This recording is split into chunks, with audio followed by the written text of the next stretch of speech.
go over homework, I got a lot of you guys sent it to me like within the last 15 minutes, and I didn't really get to look at yours, but I do know there are some questions.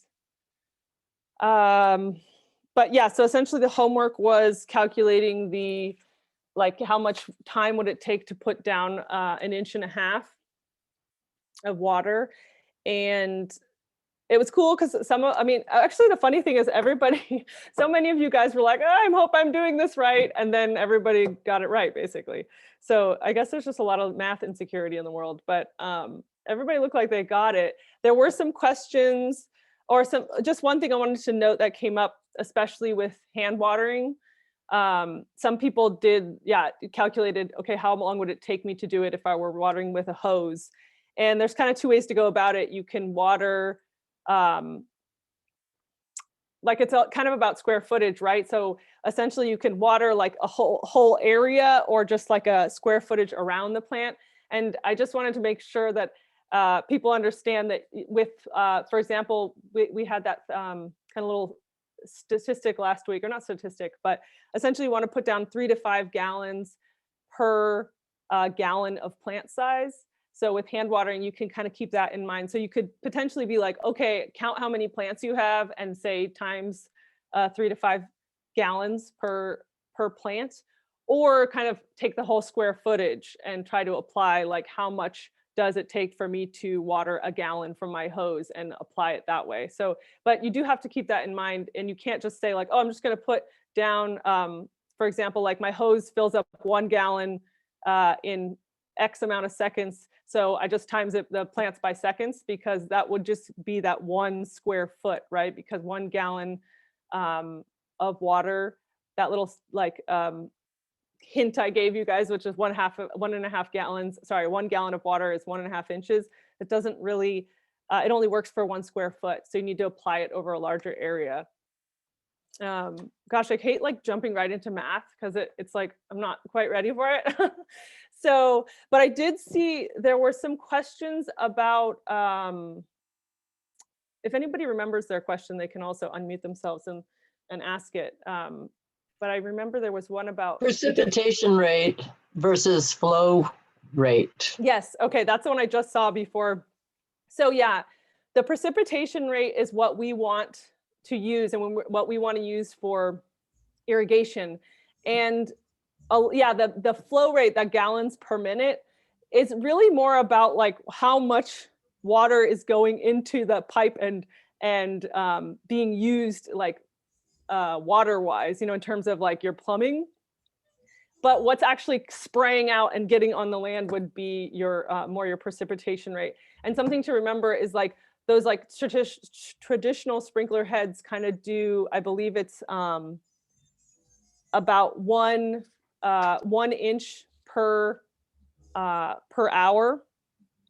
1.5 to 2 inches per hour, the like traditional sprinkler heads. And then, the rotor heads are more on the 0.5 inches per hour. So if you have something that's like gallons per minute, that's talking about, you can get to the precipitation rate with some math, which we didn't go over. But it's essentially, it would take into account your square footage, because that gallons per minute is talking about like just the square foot. And so you'd have to add in some more steps, which we can't really, or we could go over, but we don't have the time today to. I can respond in your email, but essentially you want to be looking for precipitation rate and not gallons per minute, or like the flow rate of your irrigation. You want to make sure that you have the precipitation rate. And like I said, generally, if you're talking with like those traditional sprinklers, we're talking 1.5 inches to 2 inches per hour. So if you're getting calculations where it's like, I could water my whole yard in 28 or like 40 seconds, like, something's messed up. And that's because it's not taking into account all the square footage. It's just talking about a little piece there. And you can Google like, what's the precipitation rate for this sprinkler head? Unfortunately, we don't get into like the math nitty gritty of it, but I hope does that kind of help explain it?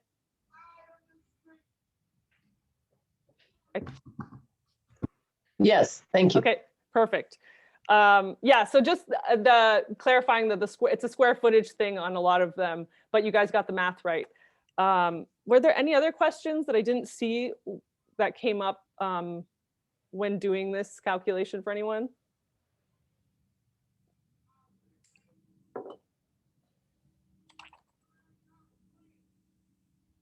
I liked getting the hand watering ones. I don't know if, because it really kind of puts into perspective how long it actually takes to water. Because you kind of look at it and you're like, ah, it's like a little garden here, I'll just water each plant. But a lot of them come out to, you know, a couple hours, you know, 2 to 3 hours to water, you know, like 35 or something plants in not that big of an area, right? So it's just remembering that if you're hand watering, it does take a chunk of time. Obviously, you can divvy it up into several days and apply your water, you know, over the course of a few days, and that would be one irrigation event, but just kind of knowing how much that is. I'm just going to move forward because we don't have tons of time today, and I want to leave enough time for Martha. She's the representative from LEDWP who's going to talk about rebates. And I have a few slides from last week that I didn't get to cover. So I'm just going to kind of blast through this if I can.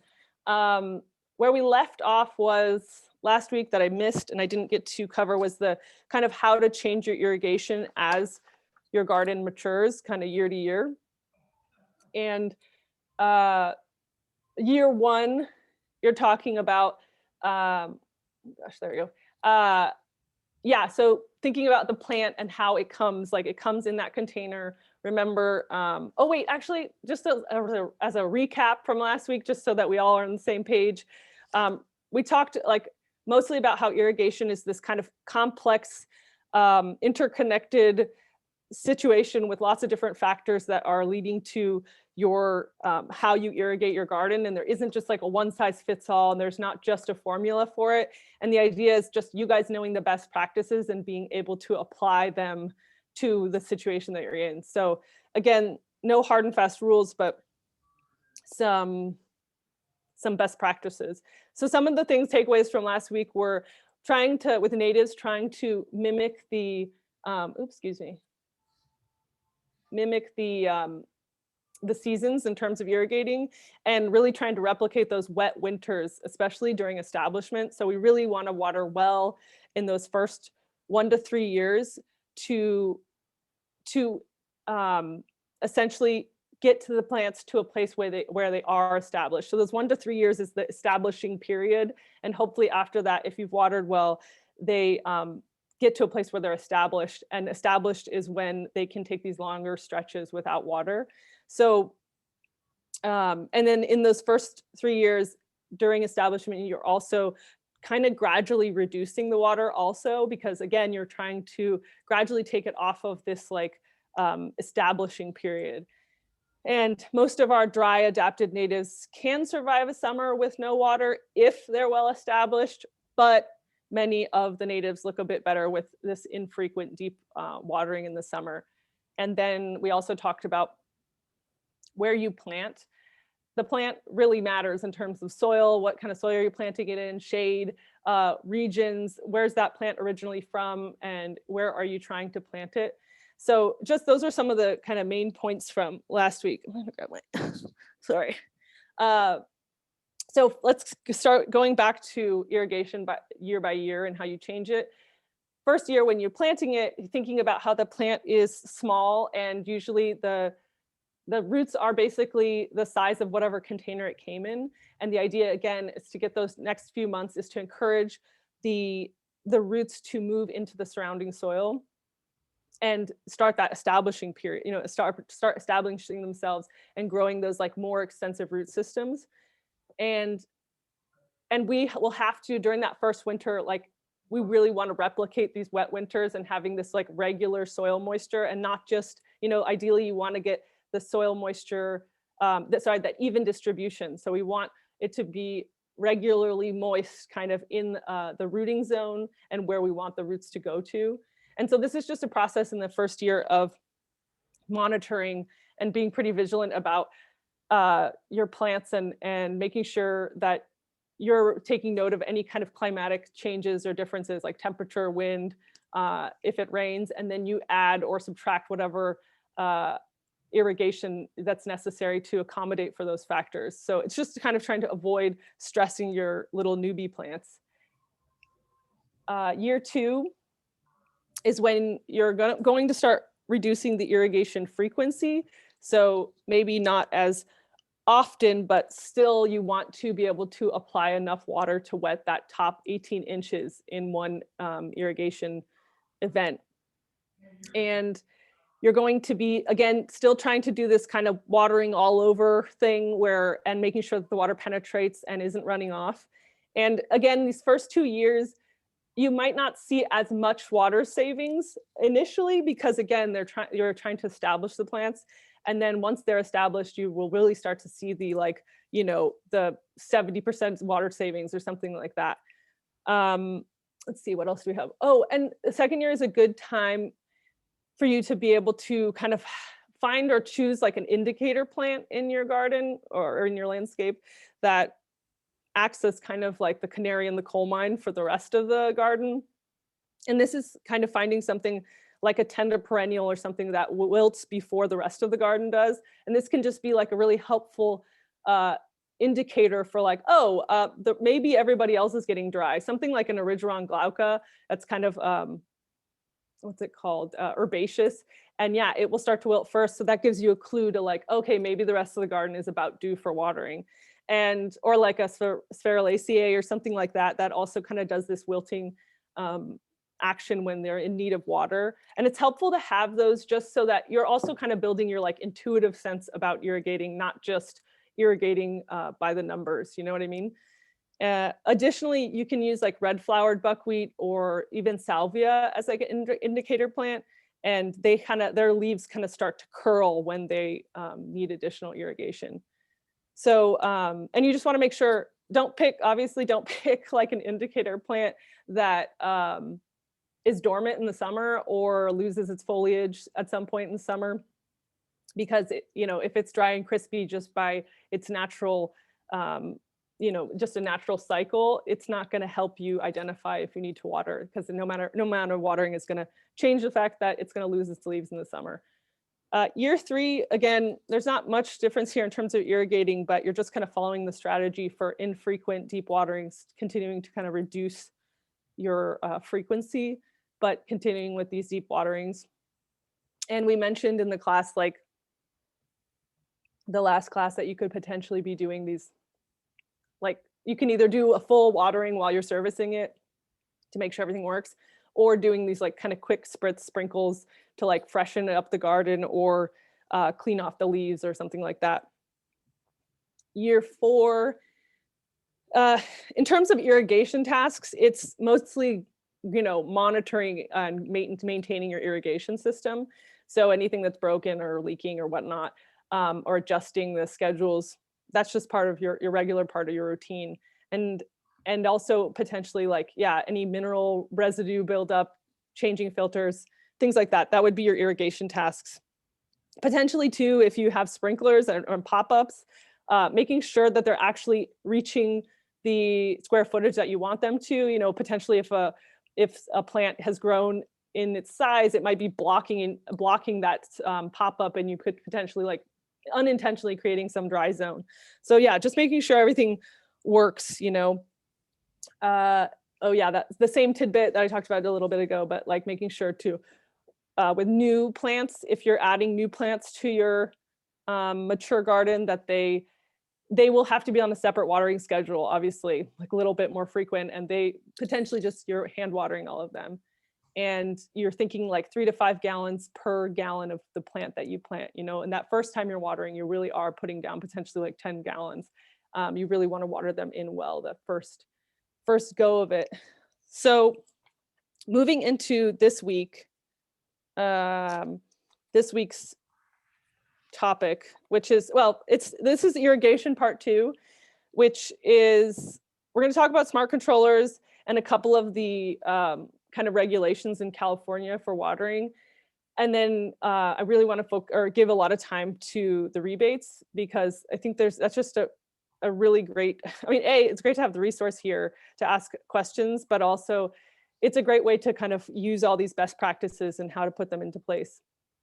So smart controllers, this is like kind of a horrifying statistic, but basically this is it says residential outdoor water use in the United States accounts for more than 9 billion gallons of water each day, and mainly for landscape irrigation. And experts estimate that as much as 50% of that, so like 4.5 billion gallons a day, is wasted due to overwatering, which is insane. But also, this is like kind of an opportunity to use things like smart controllers and all of the best practices we talked about, along with smart controllers or whatever, is to essentially try to water the plants when they need it, as opposed to kind of the more traditional landscape adage of just like you err on the side of overwatering. So here is a case where we really want to utilize all of our like best practices, but also potentially technologies like smart controllers.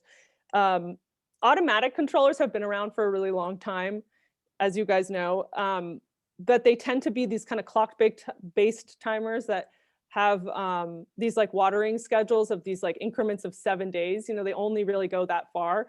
And that's not best for natives because, as you guys know, as native plants mature, their watering schedule is looking more like weeks between, not necessarily like only 7 days. So these smart controllers potentially can add for longer intervals. And also many of them pull in weather data and adjust the timing of your watering cycle, kind of like a thermostat in your house. So obviously combine that potentially like, local weather data with, changing rotator heads or using a soil probe, and you're like really going to increase your watering efficiency here. So smart controllers are definitely an option. I'm just going to go over some like benefits and drawbacks of them. Obviously, there's the potential to save water, obviously. And that's mostly because like we're not irrigating when it's raining, or and also it's adjusting with whatever weather situations, and you can actually set up seasonal adjustments too.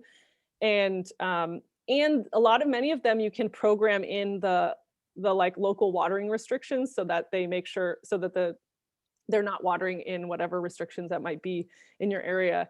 And then the most kind of like obvious one benefit is just like convenience and ease, right? You don't have to, you can do it from your phone, potentially like changing the schedule. And, just any smart device that we have is like the remote access of it is, clearly a convenience. And yeah, being able to control stuff from your phone is like why we have cell phones, right? So more benefits are also that possibly you'll have more interest, like customer interest in these kind of smart controllers, because like as more smart devices kind of make their way into the norm, people might just be more interested into it. Many cities also are starting to mandate that irrigation systems meet like a certain kind of level of efficiency. So this would be one way, like having a smart controller would be one way to like comply with those mandates. And like whether I like it or not, this is the future. I have to say, I'm kind of like self-confessed Luddite myself. But yeah, this is kind of the future, and more features like this are coming. So like wireless flow meters, which would tell you like, would help you identify how much water exactly are you using in your home. And if there's like a pipe that's broken or any kind of leaks. Yeah, this is kind of the future. So I can totally understand why smart controllers and how they would fit into that, being able to like kind of have all of your smart devices kind of work together. I get it. I just don't necessarily have it. So drawbacks of smart controllers, as I just said, myself and many homeowners or like your maintenance crew might not be adept at the smartphone apps.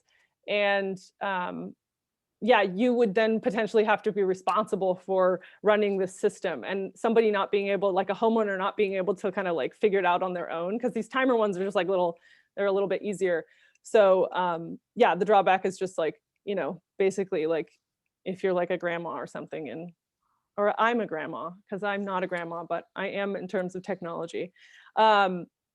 Anyway, oh, and then there's, same thing, also these timers and these smart controllers, they are just increasingly more complex. So a lot of them require quite a bit of upfront programming to just even set up. So that can also be a drawback, just kind of the pain in the arse of it. So yeah, and then there's also just the limitations that sometimes, you know, a smart controller can't be programmed for your needs.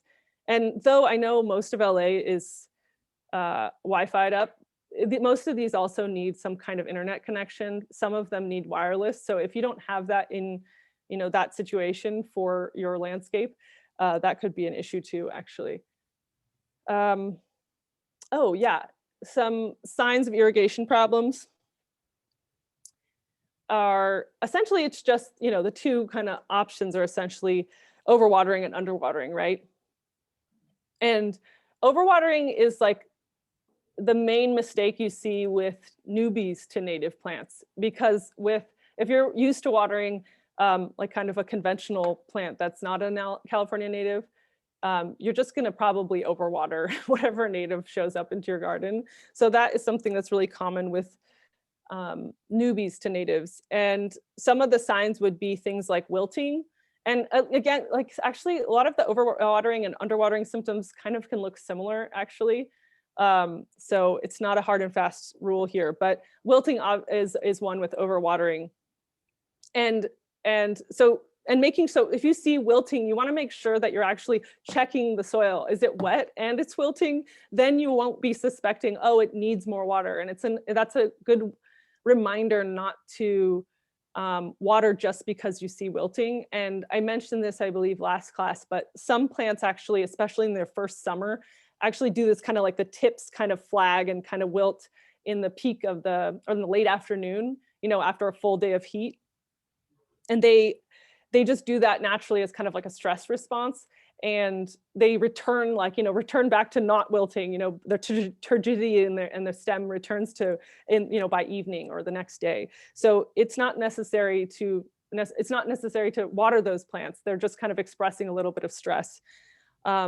So just making sure if you see wilting, like check, is it really wet and it's wilting and it's not returning back to or it's not returning from wilting back to, like, you know, rigid.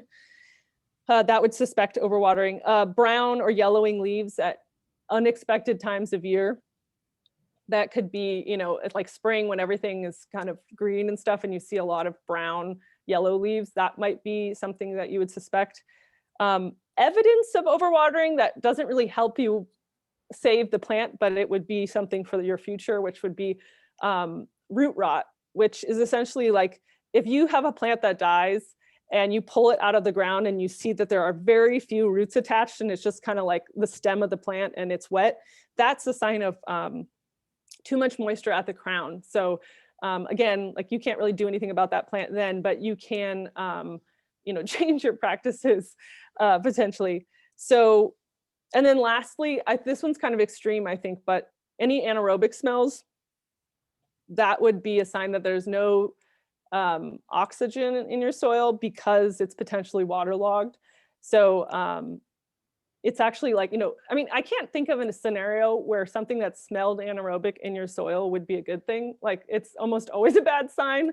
So, so yeah, just anaerobic smells is essentially, you know, you're just decomposing the plant in the soil there. Underwatering is also a possibility. You want to, well, something important to note is the difference between drought versus summer. Drought is like a prolonged period of time without natural rainfall.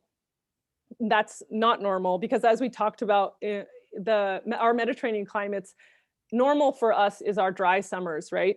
So little to no rainfall from May to November is normal, and that's considered summer for us, you know? And so these native plants are adapted to this pattern and they're not like suffering from summer. That's not a drought stress. That is a normal pattern that they are adapted to. Even if they look kind of crispy in October, that's like, that is part of looking crispy is kind of their adaptation, right? Or you know, it's not that they're adapting to look crispy, but anyway, you guys get it. But a drought would be when there's lack of rainfall, and a drought is stressful for plants. So a drought that's happening would definitely stress the plants because they can't resist a lack of rainfall forever. It's just important to remember, like, they're drought tolerant, they're not drought proof, right? So anyway, some symptoms that you might see with underwatering would be wilting. Again, could be an option, but wilting that does not return to normal by evening, and also is accompanied by drier soils. Foliage losing its kind of like healthy luster, if it just starts to kind of lose that, luster, like that kind of shine to it. Not that they're always shiny, but if it starts to lose that, if the leaves are changing and starting to become smaller, sometimes that is a sign of underwatering. Also, there could be like leaf roll. It's when the leaf starts to kind of roll into itself. Or prematurely all the leaves fall off, any kind of scorched leaves, maybe dead leaves that just stay on the tree. You just have a bunch of dead leaves on the tree. That could be it. Or that would be, those would all be things that kind of happen to the leaves, but potentially too, if it was the flowering season of the plant and there were just a total lack of flowers, that can be a sign of underwatering. The plant doesn't have the energy or the resources to even like put out flowers. In terms of underwatering, the most susceptible are your newly planted plants, and that's because, or it might be obvious, but essentially it's because of that thing where their roots are bound to that small little space of the container that they came in, and also they have that soil mix from the nursery that tends to be looser and lighter, so it dries out faster, and they just don't have the extensive root system that we're trying to get, right? So they're just more susceptible for underwatering. And with those guys, one of the signs is, aside from the ones I listed, is kind of just this failure to thrive. Like you'll just see it, and compared to other ones, this plant just isn't really doing much. It's just staying the same size, kind of, or potentially if it's like a perennial with soft leaves, they're just kind of like, they're not upright or something, and there's no new growth, that sort of thing. Though that's what you would see with like a newly transplanted native. But yeah, essentially, the more extensive your root system is, or the more extensive the plant's root system is, the less susceptible they are to underwatering. But nobody's fail-proof, I guess. Okay, I'm going to jump into, let's see, where are we at? Yeah, I'm going to jump into California's water use regulations. Oh, I can't see my map. Let's see. I'll try to do this. Sorry, guys, I'm doing some. See, I'm not computer savvy. Okay, so as many of you know, California has a series of regulations and resources that are meant to reduce potable water throughout California.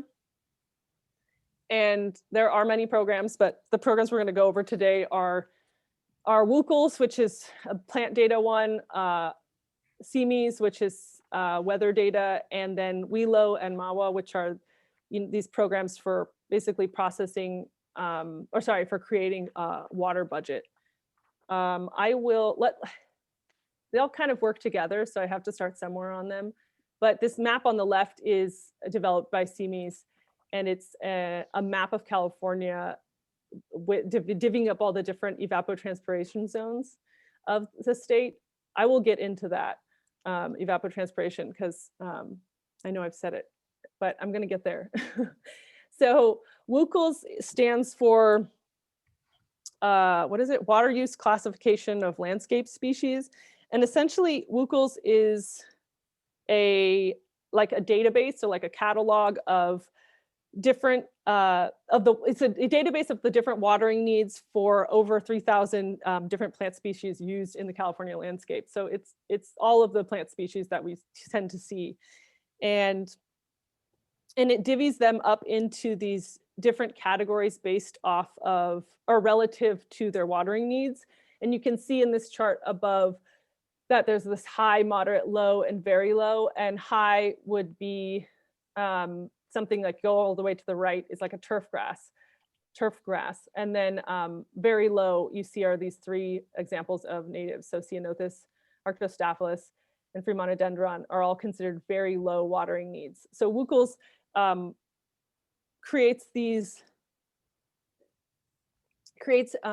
categorizes them, sorry, into these different high, moderate, low, and very low watering need categories.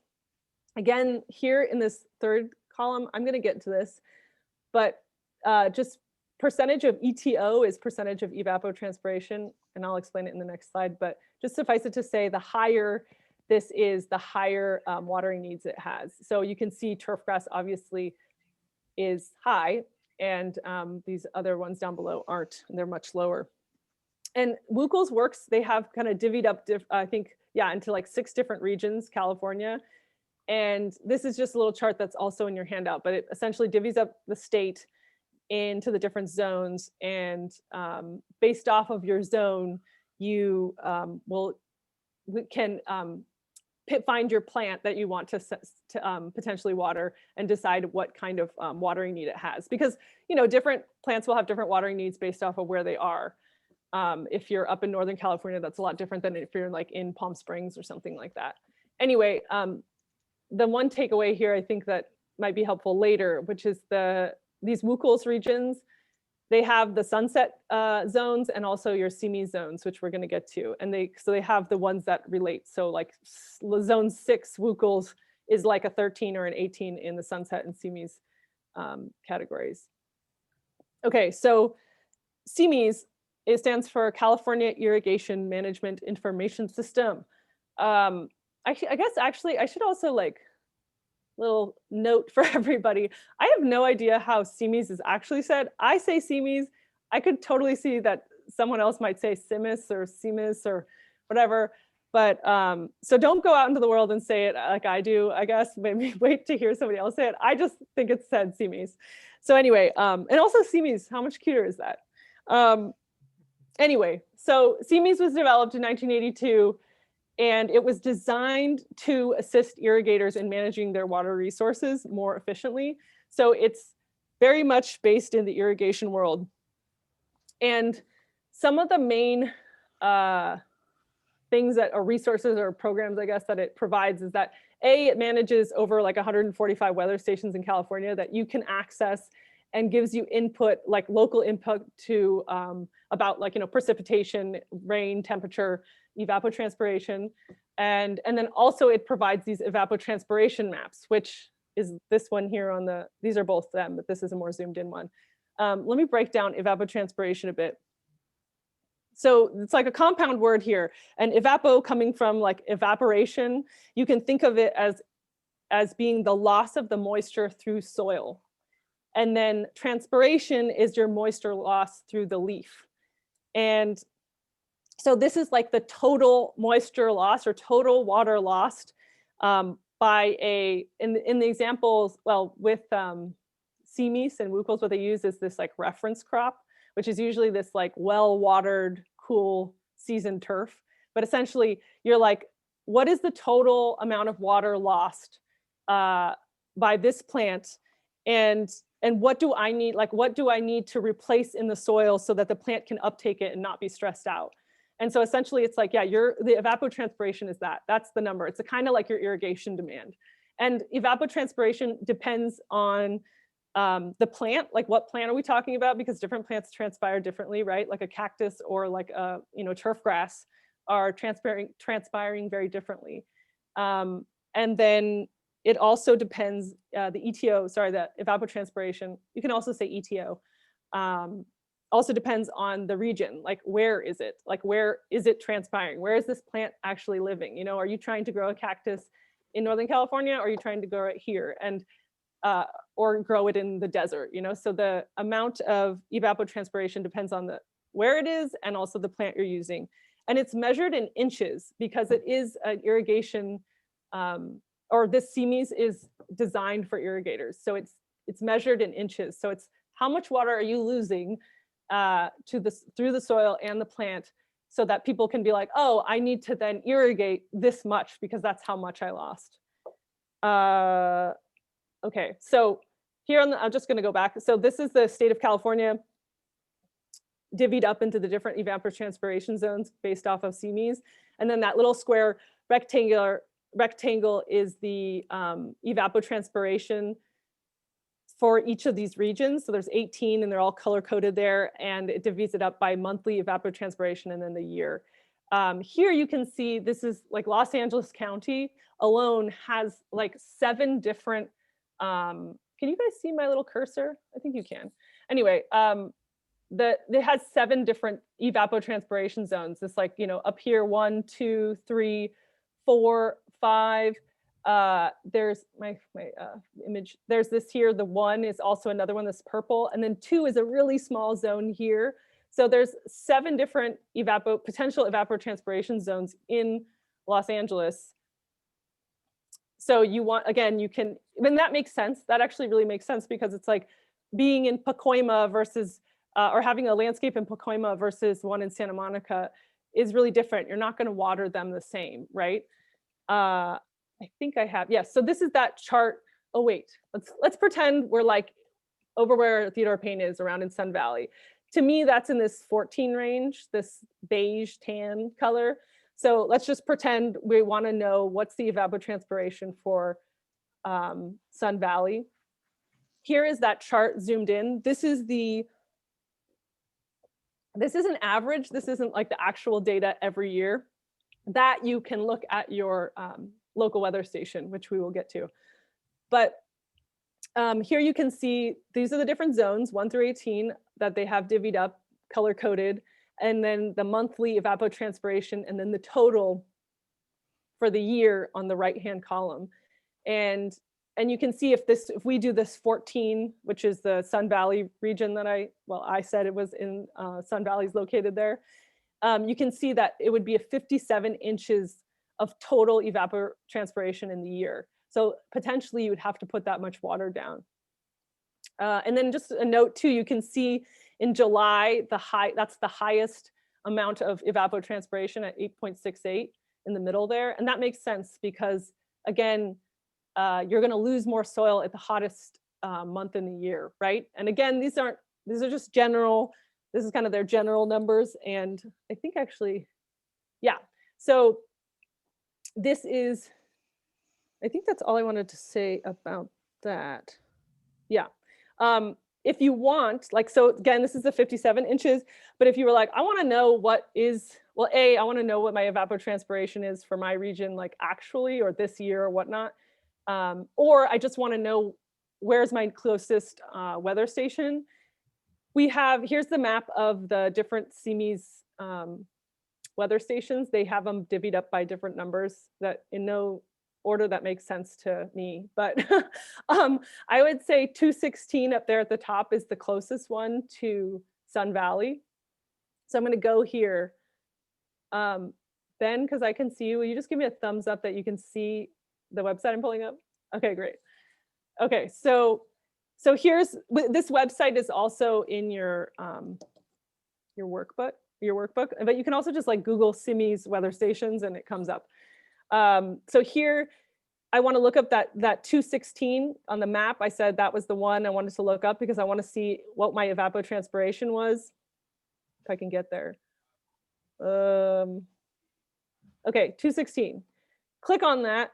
Here it is, Los Angeles Basin. I want to know, let's go with the limited monthly report. I believe if you are registered, you have a full one, it's not limited, but I'm not sure because I haven't registered. So anyway, then you click on limited monthly report. Here it is, Arleta here, and then run report. And this is going to pull up the weather data for that weather station there that's closest to Theodore Payne. It's taken, I guess it's thinking, sorry guys, slow internet. Okay, so here you see, this is the monthly report. And you can look down here on the left-hand side, this is 2020, and it has all the different months for 2020. And it has your total precipitation and your total ETO, or evapotranspiration. There's some missing data here, and the legend is down below, and it says K is 1 or more daily values flagged. So I guess there was not perfect data.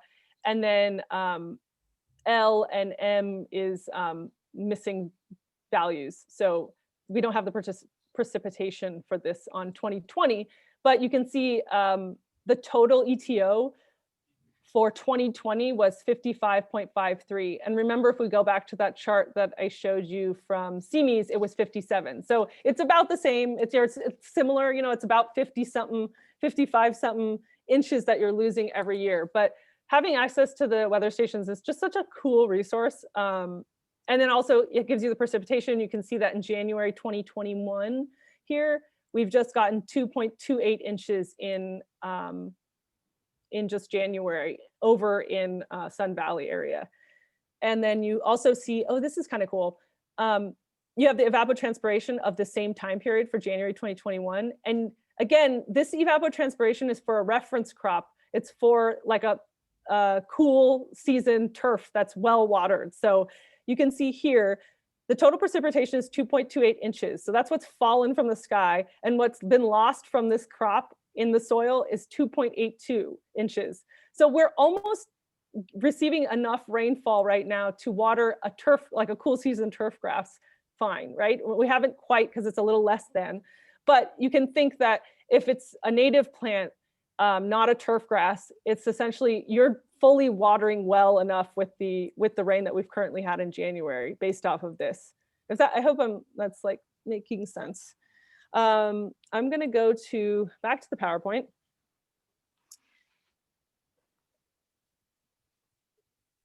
Okay, I guess, so that's CMEs, whatever you wanna call it. I think CMEs is like the coolest resource. I use it all the time, actually, because it's just like that. It's just great that that's all there in one spot.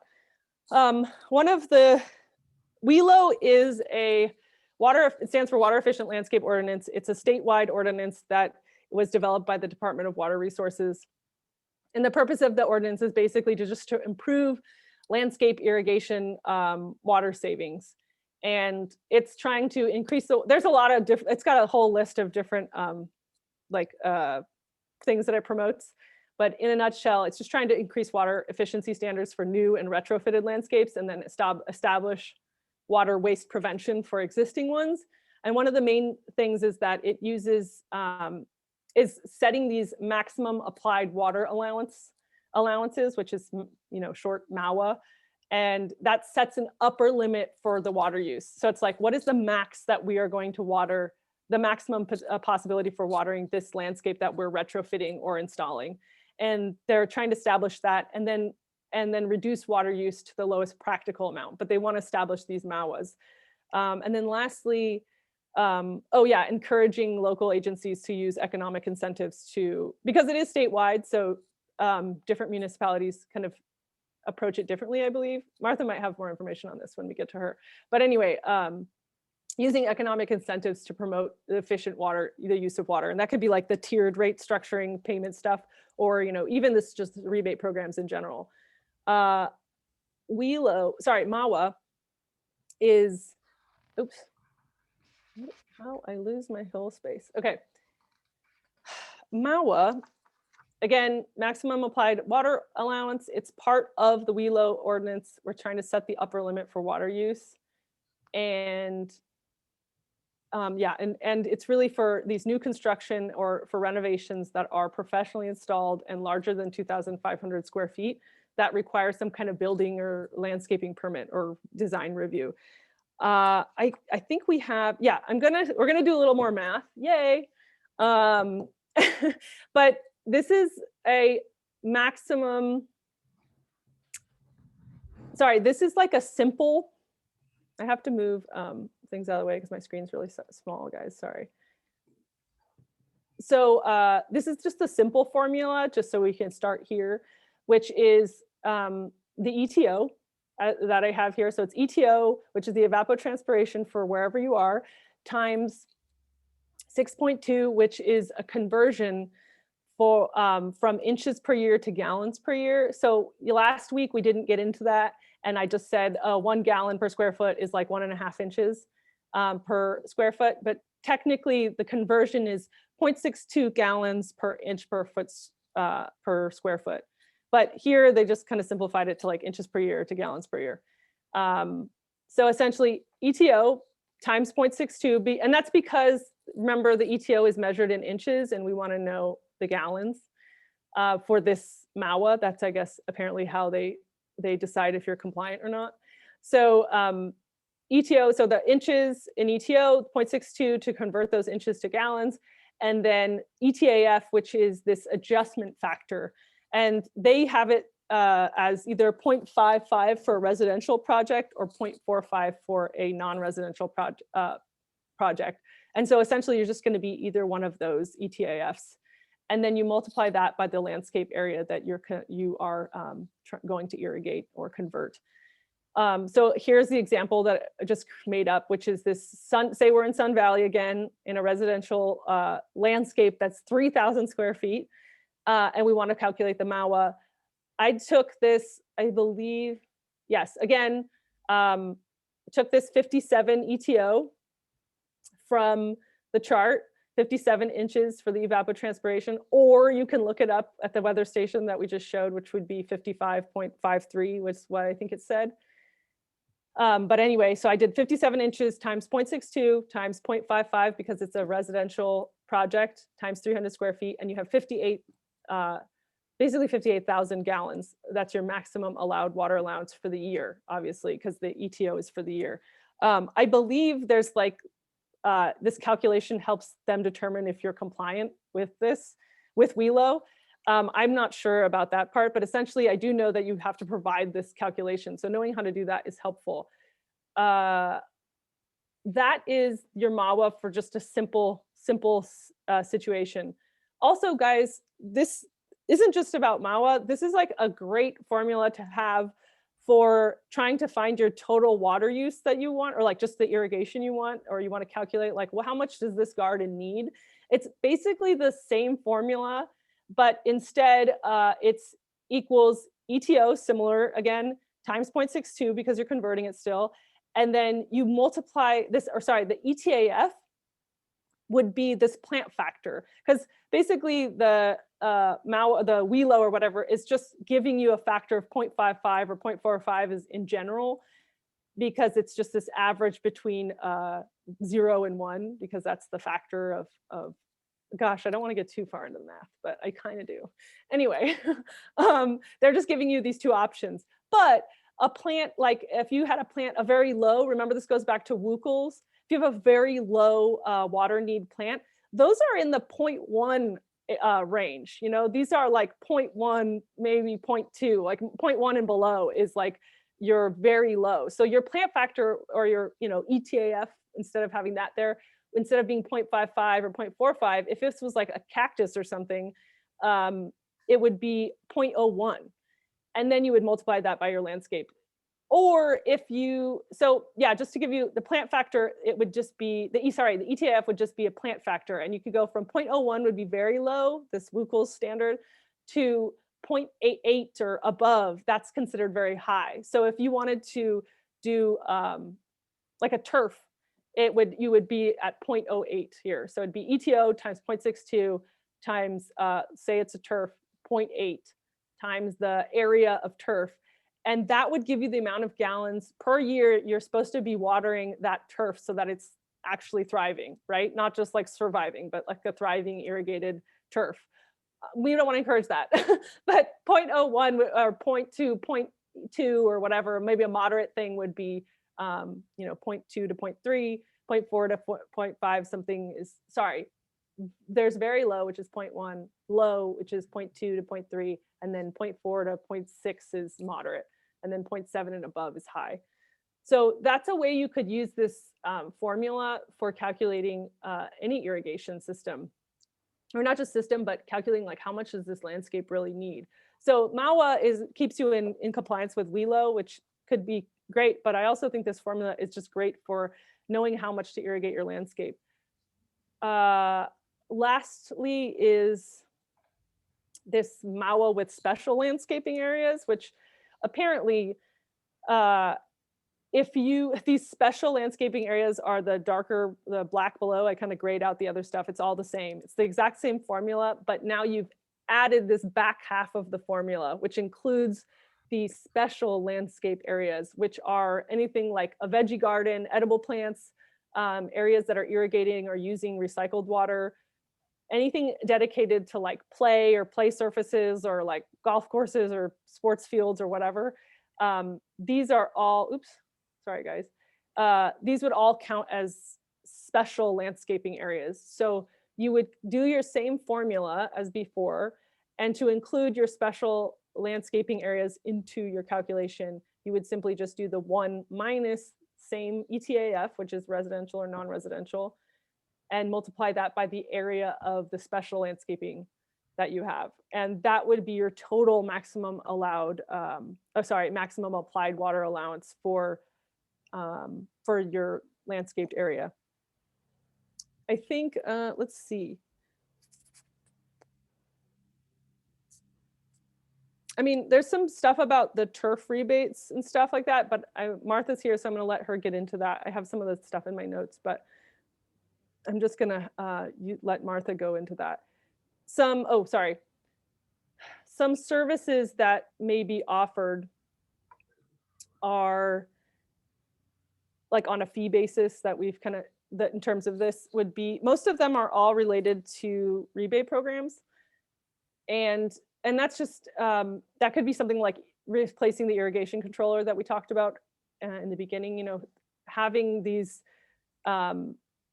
converting over to these controllers, but providing that as a service for someone, you know, charging for the equipment and the labor and whatever programming. That could just be something that you provide for customers. And you could also be potentially adding like a subscription fee, you know, for maintaining it or ongoing monitoring of these controllers, or, you know, keeping, you know, doing any kind of weather adjustments and whatnot. So, and that would be, you would want to be making sure that you keep any receipts and whatnot, so that you can provide those to the customer when they apply for the rebate. Actually, I want to throw in my question for Martha now, but you can answer it, I guess, later. But one thing I wanted to know is which one of the rebates can, if any of them, can you apply on behalf of the customer? Because I'm not sure. Do you want to answer it now or do you want to wait? I can actually answer it now. Can you Okay, hear cool. me okay? Yeah. So actually we only the person that is on the bill can get paid. There is a small number of contractors that at one point, maybe about 5 years ago, were allowed to get paid directly.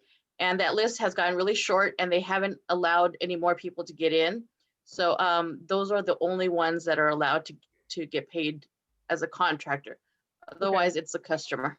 Okay, great, thank you. So yeah, you would want to be just providing all of the receipts and stuff like that so that you can provide those to the customer, because you wouldn't necessarily be applying for the rebate on their behalf, but keeping everything that they might need for their rebate would be helpful. Oh, well, yeah, you can also provide this MAWA calculation for people. Again, for any of these like newly, or these new renovations, sorry, these like new projects or any kind of renovations that are larger than the 2,500 square feet that need this MAWA calculation, you could just offer that as a service. In addition to, like, once you've done that, you can just provide any kind of custom reports that require irrigation, because like I said, with that formula, you can actually calculate the total water use for a landscape. So you could potentially be like creating these kind of custom reports for people about their irrigation for their landscape, but also these MAWA calculations. Some other things would be the sprinkler rebate, which Martha will go over, and changing them over to new rotator heads. That's something you could provide the service of. And again, just making sure that you like fill out all the paperwork appropriately, or like have all the paperwork that they would need to fill out their rebate, and any kind of receipts that they would need also. And then lastly, which I kind of already said, but just like an irrigation system efficiency audit, just like auditing an irrigation system. I think that is great. I mean, it's like, you know, if somebody just wants to know like how could I improve my system, or how, like, you could offer them, you know, like what kind of water savings could I meet if I applied for X, Y, and Z rebate, or just if you did your calculations with the, modified MAWA calculation, being like, what should they be watering, and reviewing what they're actually watering, and, just seeing where you could update something, or just looking for opportunities to improve their system based off of all the things we've talked about. That's also a possibility. Oh man, I think I got through this fast. I think we could take a break then. Yeah, we got some time. Let's take like a 10-minute break then, since I did blast through it. And I guess I can also look at questions. I'm not sure if Anne Marie is here. If you guys want to stay for the break, I'm just going to do 10 minutes. So basically at 6:05, I'll get back, or sorry, at 6:05, Martha will start with the rebates, which, but let's, I guess, if anyone wants to shout out their questions, shout them out. And then I will try to check out the chat right now. I think we've been answering questions as they go. Great. We missed, Ben had asked one about the gallons listed, but when I saw it, we were already onto a new slide, so I wasn't sure what they were. And then there's one from Haley from the beginning. She wanted to check that, yes, we might be looking at like 12 hours a day over a few days to thoroughly water a root zone. 12 hours a day? Wait, what was the question? So sorry, I was just letting a minute ago. I wanted to check that, yes, we might be looking at like 12 hours a day over a few days to thoroughly water a root zone. And I'm not sure. Whoever wrote that question, they want to clarify? I'm unmuted. I don't know if you can hear me. I can. Okay. Yeah, I guess I was just kind of trying to like reality check like the numbers that I got. I did email them to you, but I calculated it for like a 2-inch, like 2-foot diameter root zone. And so you would have like the surface area getting covered with 1 inch of rainfall, right? Yeah, well, yeah, the homework was calculate how long it would take to irrigate with whatever irrigation system to 1.5 inches. Okay. But it's helpful to have 1 inch because you can just multiply whatever number by 1.5, right? Yeah. Okay. Yeah. So you calculated that it would be 12 hours for what kind of system were you calculating for? It was for like just using a drip emitters with like a gallon per hour. And yeah, I did it for 1 inch on not 1.5 inches, but so that's like 75 square inches, and so that gave me like 46 gallons per plant, which is like with a lot. the drip, it's like usually those gallons per hour are already given. If it's like 0.9, usually it says like 0.9 or 0.6 or something gallons per hour for your drip specs. That is already at per square feet. Oh. So okay. Yeah, it's funny because each of them kind of like present their information differently. The way I kind of did it was if you have 0.9 gallons per hour, times it by that 1.5 inches per gallon. And then that would be like 1.35 inches per hour. And then you can also, and then you could kind of convert that. Like that was just to get it like inches per hour to see like what it is. So if you know that the precipitation rate basically is 1.35 inches per hour, you know that you only have to water a little over an hour, a little bit more over an hour to get 1.5 inches. Okay. I think I just like missed like what the drip emitter is usually like the surface area that they're supposed to be. Yeah. Also with drip stuff, usually they like just bombard you with with a lot of different specs, and sometimes they're actually doing all the math for you. And so you could like potentially like over math it out. But yeah, I mean, what I noticed a lot is like a lot of people, like I said earlier, but like a lot of folks were like, I don't know if I did this right. And then they totally did it right. But yeah, it's usually it's a thing of square footage. And I think if you ever get numbers that are really like, really high like that, like 12 hours, or I saw a lot of people too getting like really short numbers, like, under a minute. If you get something that's way off, that's when you're like, okay, let me double check about square footage stuff. But yeah, I hope does that kind of answer it? Yeah, it does. Yeah. Cool. Yeah, thanks. I wish I could get into the woods with irrigation and like all the numbering on it, but I'm trying to like stay focused because that's like not the point of the whole class. But yeah, no, but it's important though, because sometimes we look at like some people would have smart irrigation systems and we'd be like, what is this amount of water and like, is this reasonable or not? And so I think it was important for us to get like a reference for what we think it should be showing versus what it is. Yeah, and just like as a reminder, that's a good point. Like if you have those standard sprinklers, they tend to put out quite a bit of water, and you can think of it as like they're doing like in an hour, they can put out about 2 inches. So with the standard sprinklers, it's usually like you're talking like half-hour increments. And then with like the rotators, they are, I think it's like generally about a 1/2 inch an hour. So you're talking like 2 hours or something like that, you know, couple hours.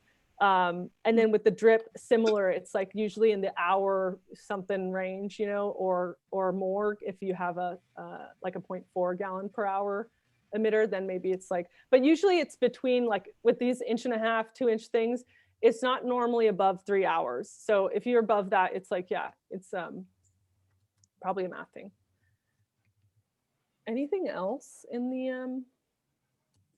I'm so bad at checking the chat, guys. All right, that's why you have backup. I know, thank you, Anne Marie. I wasn't sure if you were here, and I was like, I don't know what I'm going to do with the chat.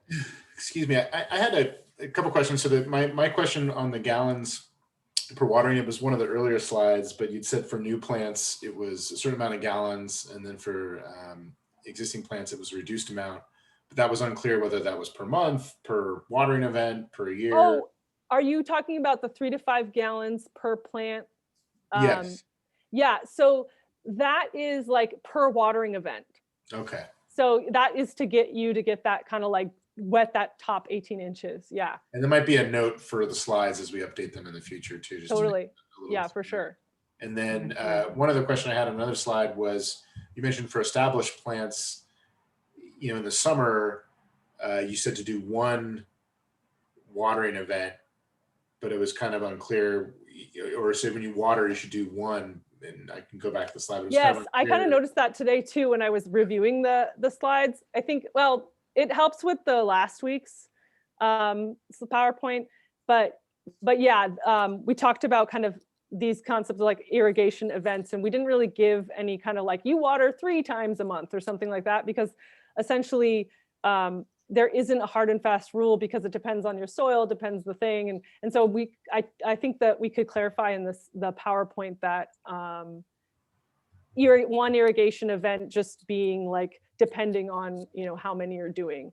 But yeah, we kind of went over it last week, but is that what you're referring to? Yeah, that's Okay. helpful for me. Yeah. And there's a question from Haley on where to sign up for, where do we sign up for the workshops again? Oh yeah, the workshop is this weekend, I believe, right?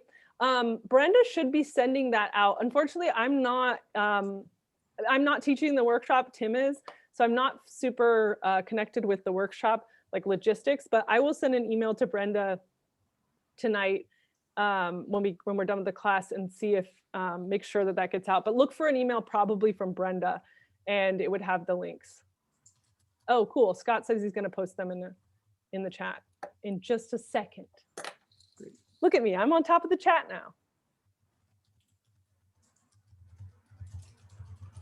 And there's some discussion on what ribes is on the right side of the slide right now. Oh, I think that's sanguinium, but Anne Marie, you would probably know. One of my terrible secrets here, I'm partially colorblind, so Oh, sometimes like having to get some of the from a photo, like You're like, I can't. is that pink? Is that red? Is it orange? It's like a pinkish. It's like a pinkish. Yeah. So we've got a discussion on sanguinium, alvaceum. There was another one. Yeah. I So believe there's some discussion going on. Yeah, guys, I'm not good at ribes. Honestly, I never see them because I live in Southern Baja and they're like rare down here. So I don't have tons of experience with them. So I'm going to leave it up to the chat, man. And also, by the way, Scott has posted the 2 different workshops so that you guys, or the Eventbrite links to them.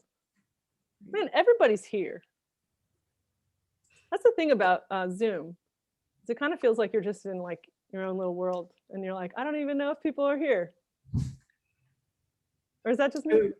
It would be a lot of fun if we could all be there together and actually touching and feeling and doing it all. There's I a very, know. particularly with plants. I mean, I know. It's like, ugh. getting our So much. hands- I also feel like a lot of things, just describing them makes them sound more complicated than if you could just see it in real life, especially with irrigation stuff. It just feels more complicated, or like sounds more complicated, or requires a lot of wordage. And whereas like you could just see it in person and it makes a lot of sense.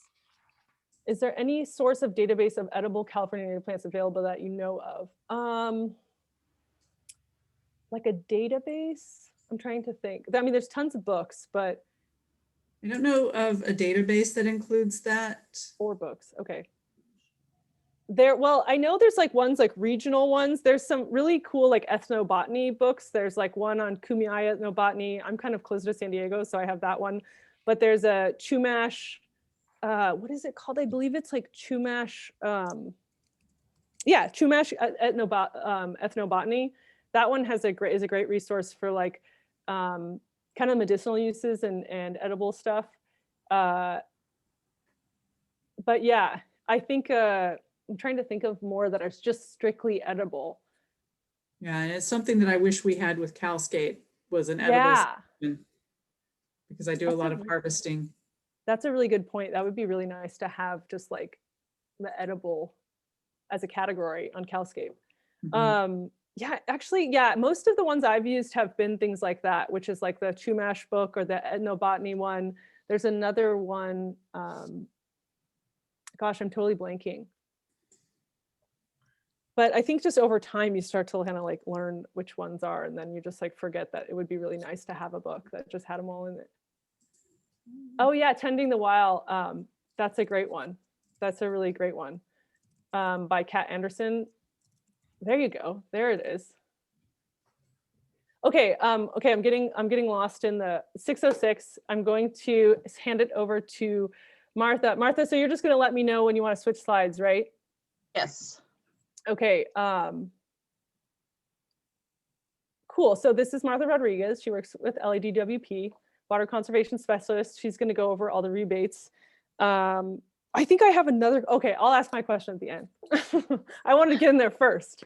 Anyway, okay, so here's Martha. Thank you. Thank you very much, Claire. Yeah. So as she said, my name is Martha. I work with the Water Conservation Group, and I've been there for about 10 years. So I pretty much am over all the rebates as residential and commercial. So go ahead, next slide, please. I'm going to, for the purposes of our rebates, I'm going to define what we consider residential versus commercial. For residential, it's a single family dwelling or 1 to 4 units of multifamily. So duplex, triplex, fourplex, we would consider that residential. And if you are applying for a customer, if you're applying yourself, you should apply under residential. For commercial, we define it as commercial, industrial, institutional, and any multifamily dwelling over 5 units. Next slide, please. So here's a list of the residential rebates. I'm going to briefly go over them. Weather-based irrigation controller, soil moisture sensor, rotating nozzles, rain barrel or cistern, and the turf replacement program. Next slide.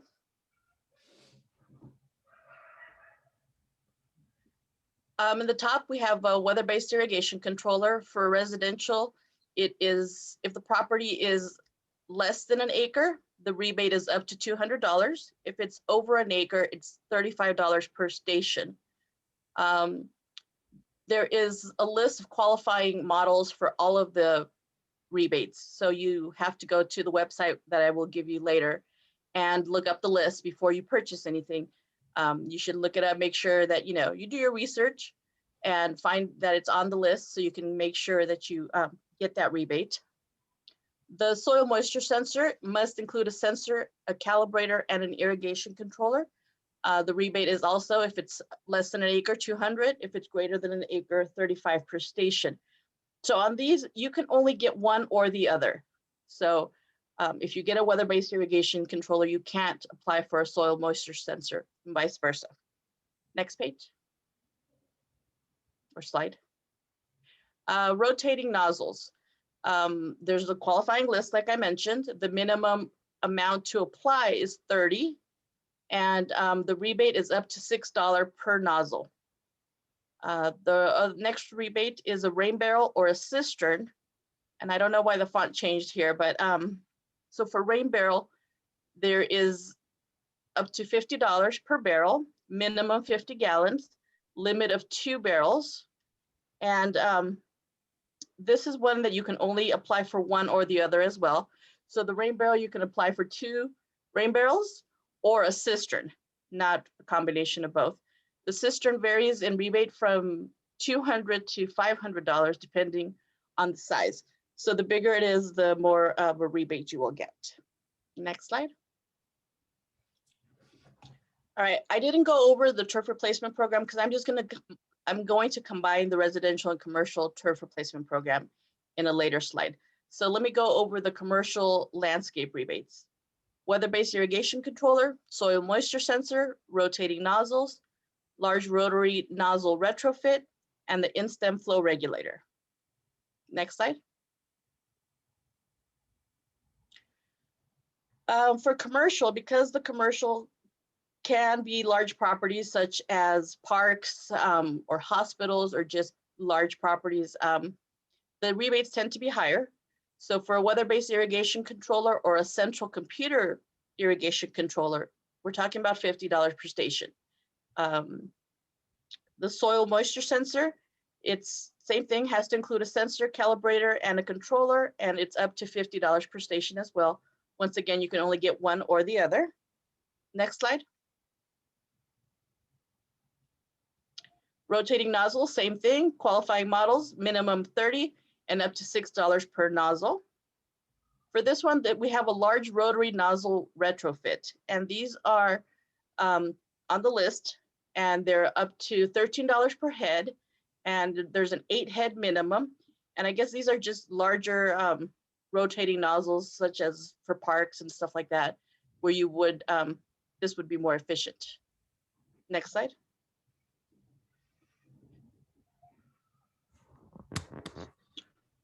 In-stem flow regulators. The in-stem flow regulator controls water flow in irrigation systems at the sprinkler head. And these are up to $2 per device, 25 device minimum to apply, and there's no maximum.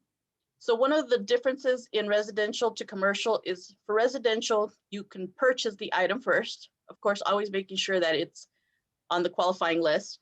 You purchase it, then you apply for the rebate. You have to apply within 90 days of purchase. You apply for the rebate, submit your application online, your documents online. Where commercial, you actually, because there tend to be bigger rebates, you actually have to reserve the funds first.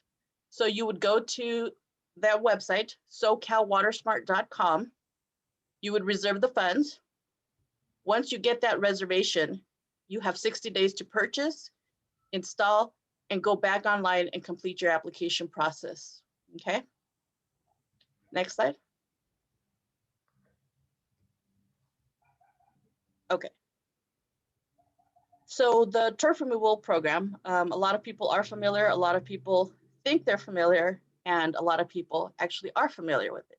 So there is a partnership with Metropolitan Water District, which is our wholesaler of water, and they provide a portion of the rebate, we provide another portion, and it is combined to be $3 per square foot of grass that you remove, and you convert it to a drought-tolerant landscape. Pre-approval is required, and for residential, there is a maximum of 5,000 square feet. On the left, you can see a lot of grass, and on the right, you can see a drought-tolerant landscaping. There's a lot of water savings there, or eventually there will be at least. Next slide.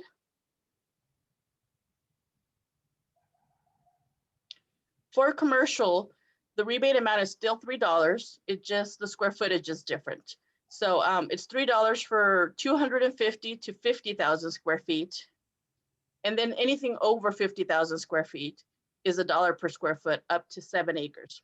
Once again, it does require pre-approval. Next slide.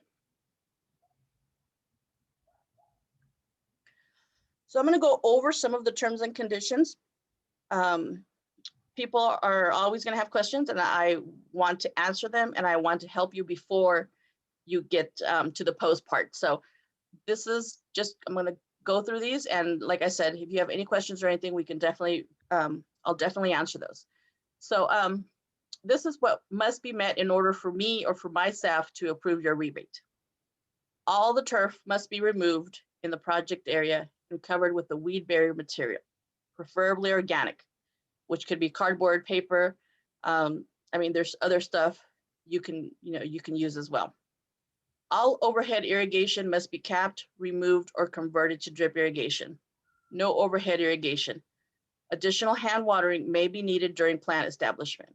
And I know this is something that it's a little controversial, I think, with natives, but unfortunately, this is the terms and conditions of our program. And if we do see an overhead irrigation, it could be a reason for denial. So that is where the hand watering will have to come in handy. The next one, all weed barrier material and exposed soil must be covered with at least 3 inches of mulch. Pretty much, we don't want to see any dirt. We don't want to see, if you put a weed barrier material, I shouldn't be able to see it because you have at least 3 inches of mulch. So next slide. Your project must include some type of rain capture technique. Rain capture would be a rain garden, a rain barrel, a cistern, an infiltration trench, a berm, dry riverbed, retention pond. There's a lot of things that you can select. Now, the next one is really important because this is where we see the most mistakes. Your project is allowed to have a maximum of 25% of your area to be non-vegetated material or hardscape, which would be pavers, gravel, decomposed granite, decorative rocks, sand. And if you guys were around 5 or 6 years ago, there was a big company that was created on the East Coast that moved to LA because of the rebate that we had. And what they did was they pretty much just dumped gravel and plants. And the project, at that time, that's what the terms and conditions allowed. However, that's not allowed anymore. So a lot of people still think that you can just dump all gravel and plants and that's it. And we're going to deny it. So I want to make sure people understand that the majority of your project is going to be mulch and plants, actually 75% of your project, and 25 of it can be hardscape. So if you're going to do some type of dry riverbed, you'll be using gravel or you'll be using rocks. That's going to be part of your 25%. Lastly, you will need to have 3 plants per every 100 square feet. We definitely recommend natives. However, you can also use drought tolerant or California friendly plants, which would be like Mediterranean plants. Next slide.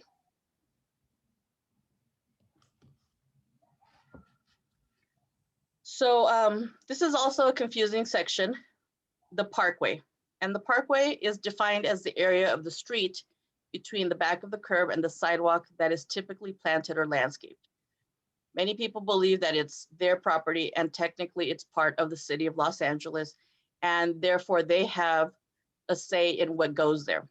And for our project, for our rebate, what is allowed on there in order to get paid is plants and mulch. And I highlighted it because that's all that's allowed, plants and mulch. The plants that are allowed can be drought tolerant or native plants, but they have to be low growing plants. Ground cover plants are highly recommended. Ultimately, the plants cannot grow more than 36 inches tall. They have to be maintained less than that. It is an area where people walk, and it can be a hazard area if you have the wrong plants there. You can visit our website for full parkway guidelines, and you can download the city code that will give you more details. Next slide, please. So I'm going to talk about what is not allowed. And the only reason I'm doing this is because this is what we see a lot of times, and we have to tell people to take it out. And I don't want to do that. So I just want to make sure ahead of time that you know what is not allowed. Turf or turf-looking grasses, plants with rigid spines or thorns, poisonous, noxious, invasive, vegetable or fruit gardens, and any other non-vegetative material, which would be the gravel, the sand, decomposed granite, bark, pavers, any of that, including synthetic or artificial turf. Now, if you wanted to put any of this, you would have to pull, I believe it's 2 permits from the city of LA And that itself costs over $1,000. I haven't seen too many people do that. So plants and mulch is pretty much what you have to do. Next slide. All right, so how do you apply for the turf removal program? Once again, pre-approval is required before starting your project. And I know a lot of people are excited and they want to go out and just remove the grass, and don't do it until you get pre-approved. So you're going to go out and take a lot of pictures of the project area. One of the main things that they ask for is a picture from the street. So pretty much just carefully go in the middle of the street and take a picture of the front of the house where they can see the whole property. And then from there, you can divvy it up in sections. If you're going to do the front yard, take a few sections, do it from a corner, do it from the front, do it from the other corner. And if you're going to do the side yard, you can include that in the front or backyard measurement, because I don't remember if they have that listed individually anymore. And there's a section for a parkway. So you're going to have to take pictures of the parkway as well. You're going to need to upload the first page of your DWP bill. And you're going to need to upload a landscape plan or a drawing. And I don't know if you can see it that well, but it's not, I just literally got a graph paper and drew on there. That's what, they don't expect anything fancy. However, I mean, if you're a contractor and if this is something easy for you, you can go ahead and just, do up a whole plan if you like. They just want to see that you're actually planning this. What I don't really care for is that they don't really look at it. So it's kind of, to me, it's a waste of time, but unfortunately it's a requirement. And so you need it when you upload it. But otherwise, I mean, I would say go ahead and just, do a quick drawing and include your measurements on there and the area that you will be doing your project on. Next slide. So you're going to go to SoCalWatersmart.com to apply. You can click next, please. You're going to need to register your email and create a password. If you're applying for residential, you'll click on residential. Next, click, please. You will go to submit my rebate application. And then lastly, you will go ahead and click.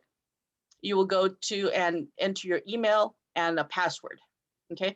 You're going to be coming back to this when you go to the post part, because you're going to come back and do this all over except with pictures of your completed project. So this is one that will look familiar at the end. Go ahead, next slide. You're going to enter your basic application information, name, address, email, phone number, account number, project information, your address, the property type, the lot size, the current irrigation type, your square footage of your area. So if you're going to do front yard, backyard, and parkway, all those need to be itemized. And you're going to select your rain capture technique that you will be using in your project. Now, if you decide to change it, if you said you're going to do a berm and then you decide to do a swale or a cistern, that is okay, but they need to see that you are aware of the requirement at the beginning. Next slide. So you will read the terms and conditions, and there's a lot of terms and conditions. There's an option to look at some videos that are offered by MWD, and then you're going to select your rain capture technique and do an e-signature, save and submit. Go ahead. And next slide. So when you hit save and submit, you're going to get a notification that indicates your application has been submitted. You'll get an application number. So this is going to be your project number for the whole process. This is not a pre-approval. This is the review process. And this takes about 1 to 2 weeks. So at this time, don't go out and remove your grass yet. Just wait for your pre-approval. You can still start planning, but don't go and remove it yet. Because what if they ask for more pictures? So go ahead, next. So you finally get pre-approved. On the left-hand side is an example of what your pre-approval email will look like. And you have 180 days to complete your project. And 180 days, that's half a year, that's 6 months. And as long as that may seem, so many people seem to run out of time. And especially right now with the pandemic, a lot of people ask for extensions, and we're willing to work with you, As long as you contact us before the expiration dates, as long as if you're having difficulties with something, just make contact with us. Yeah. So one last thing, read the terms and conditions again. If you have any questions regarding the terms and condition, you can email us. Every city that's outside of LA, every water agency has different terms and conditions. Ours are specific to the city of Los Angeles, to the Department of Water and Power customers. So make sure you read those carefully and email us if you have any questions. We rather help you before rather than when you're done and we have to tell you to remove stuff, or it just, you know, that's too much work and too much money and too much time. So we rather you get it right the first time. Our hotline is there. We are currently telecommuting, so we will try to get back to you as soon as possible, but you can always leave us a voicemail and we'll get back to you. So once you get your pre-approval, then you can go. Next slide.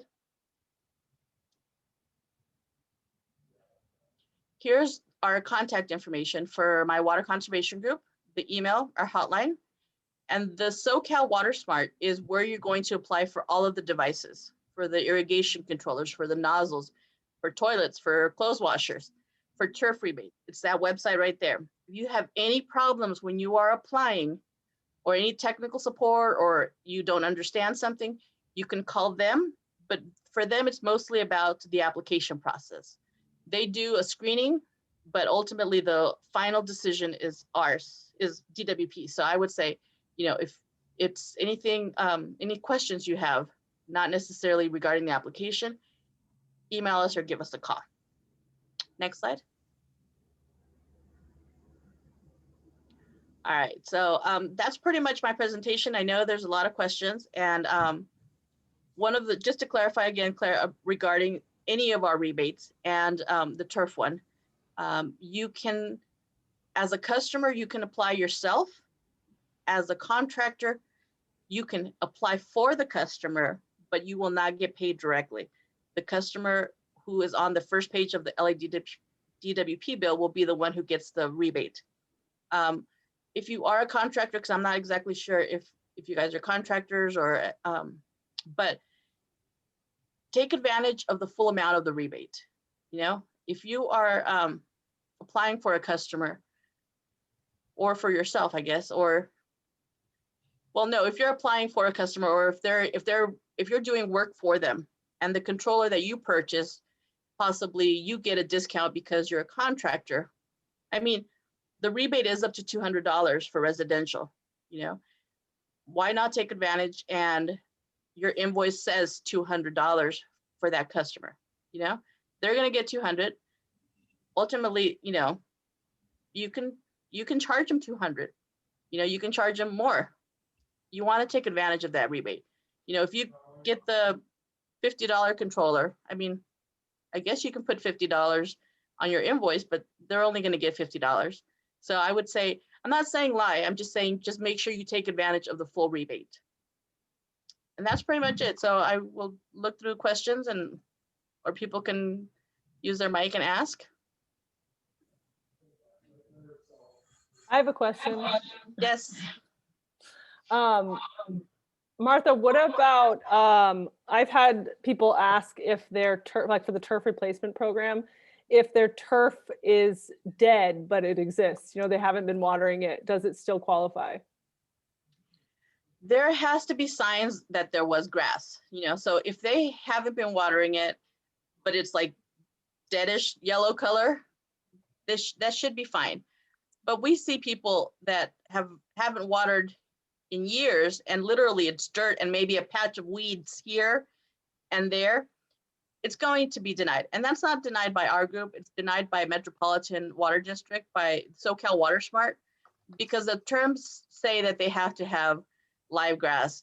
They have to have signs of grass. Whether it's yellow at this point, they're allowing that, but there definitely has to be signs of grass, not weeds and not dirt. Got it. Thanks.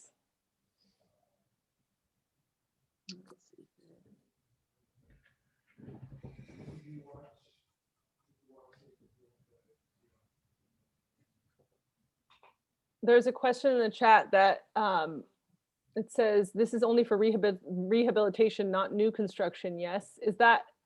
Stacy, is that question in regards to the rebate programs or one of them specifically? Yeah, I mean, I don't know, but sometimes we have programs that are sort of new construction or partial new construction or, so I just want to know what the rules were about what has to exist previously for them to get the rebate. And are you talking about all rebates or the turf rebate, or because ultimately the turf rebate is for, of course, not new construction. It's just for, for grass that's already existing. Right. As far as the other rebates, they all have to be, it's not for new construction. I was thinking of commercial and on some of them, but those are, yeah, I don't think we have anything for landscaping currently that we have for new construction. Okay. There's a question on if there's a portion of the property which was included in a rebate application that doesn't comply with the rebate terms upon completion, would this result in full revocation of the rebate or just partial? Just for the square feet that doesn't comply. Okay, good question. So if it's a front yard or backyard and let's say we've seen where people will put like an outdoor patio or some synthetic turf because they have, I don't know, they have a pet, or they leave a circle of turf where originally their project might have been 1,000 square feet. We will remove the area that does not comply and we will reduce the square footage. For parkways, they pretty much have to be compliant full parkway, unless they only did a portion, like one side of the parkway and not on the other side of the street, which would be fine. But yeah, we would definitely reduce it, not deny it completely. How about parkway and side yard square footages? Are they considered in the conversion or are they considered separate? So if it's in your property, I believe they used to itemize it as right side and left side, but I guess it all depends on how you're looking at it. If you're looking from the inside or from the outside. But I think now they only have backyard and front yard and parkway, which has to be, so the city, and I couldn't find the exact square footage, but the city says that they own, I believe from the middle of the street, that they own, I think the first 15 or 20 feet from the middle of the street, to your property. So that usually includes the parkway and sometimes actually a portion of your front yard. Now, if you have a gate or a fence, that's where your front yard ends. And anything before that is going to be a parkway. So some areas, like I don't have a curb. It just kind of goes into the street in my house. So technically, that is still the parkway in the front, even though I might consider it my front yard, it's still a parkway. And we're not reporting people, but if you don't get along with your neighbor and for whatever reason they wanted to report you and say that you put something that didn't belong there, the city could come out and cite you, or they can have you remove it or pull a permit, which I mean is a headache, so I hope that answered your question.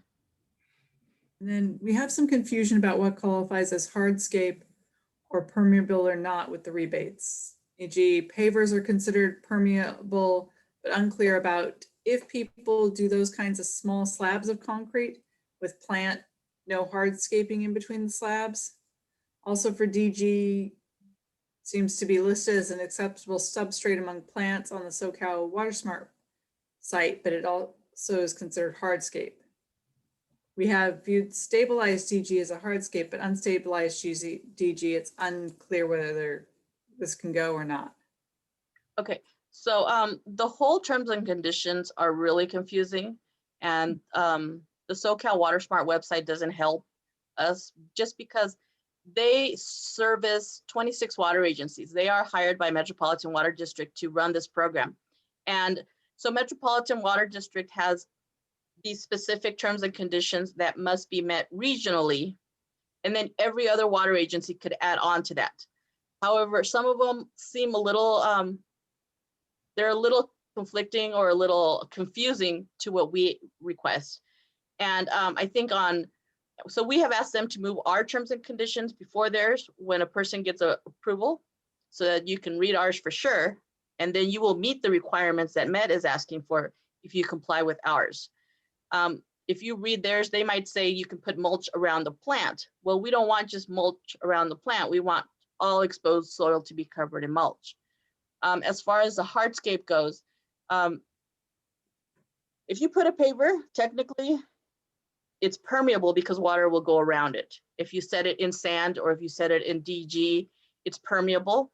But that will be the 25% of hardscape. Though it's permeable, it's still considered hardscape. And we don't want your front yard with all pavers in sand. Even though they're permeable, it would still be considered hardscape. So if people do small slabs of concrete, it has to be set in sand pretty much. And they have to, I mean, it would be like pavers. They would have, like if they wanted to make their own concrete pavers, they just can't have concrete. Concrete is not allowed.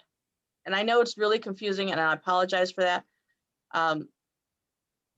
If you have an idea of what you want to do, and if you can show me what it is, if you can email us, and then, we will show it to our management. And if it's, if it's okay, then we would allow it. And DG, stabilized DG or unstabilized for us, for our rebate is still considered a hardscape. So whether you compress it or not, it's still a hardscape. It is permeable. However, if it is stabilized, it usually it's a little less permeable, I guess. But this would only be allowed in the 25% of your project.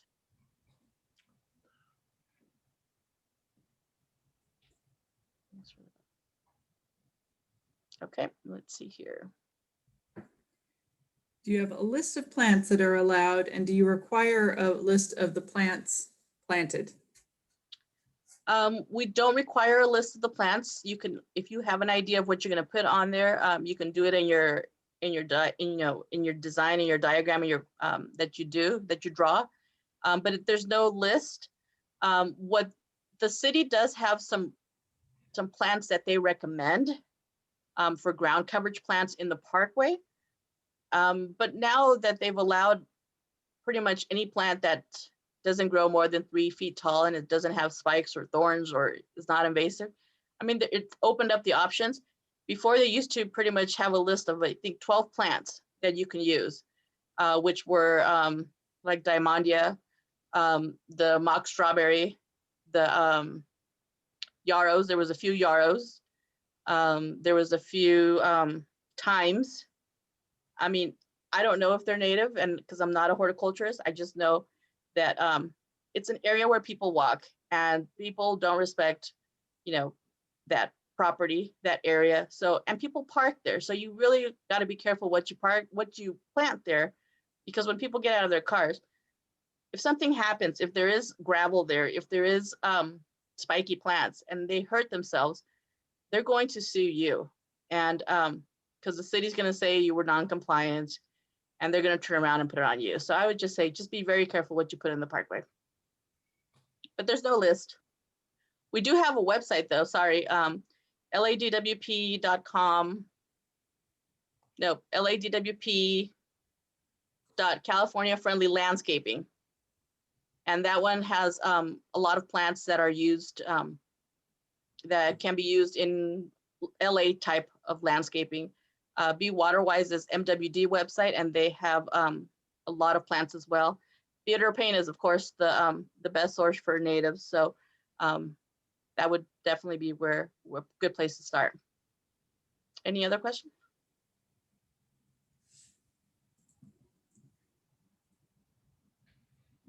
That's it in the chat so far.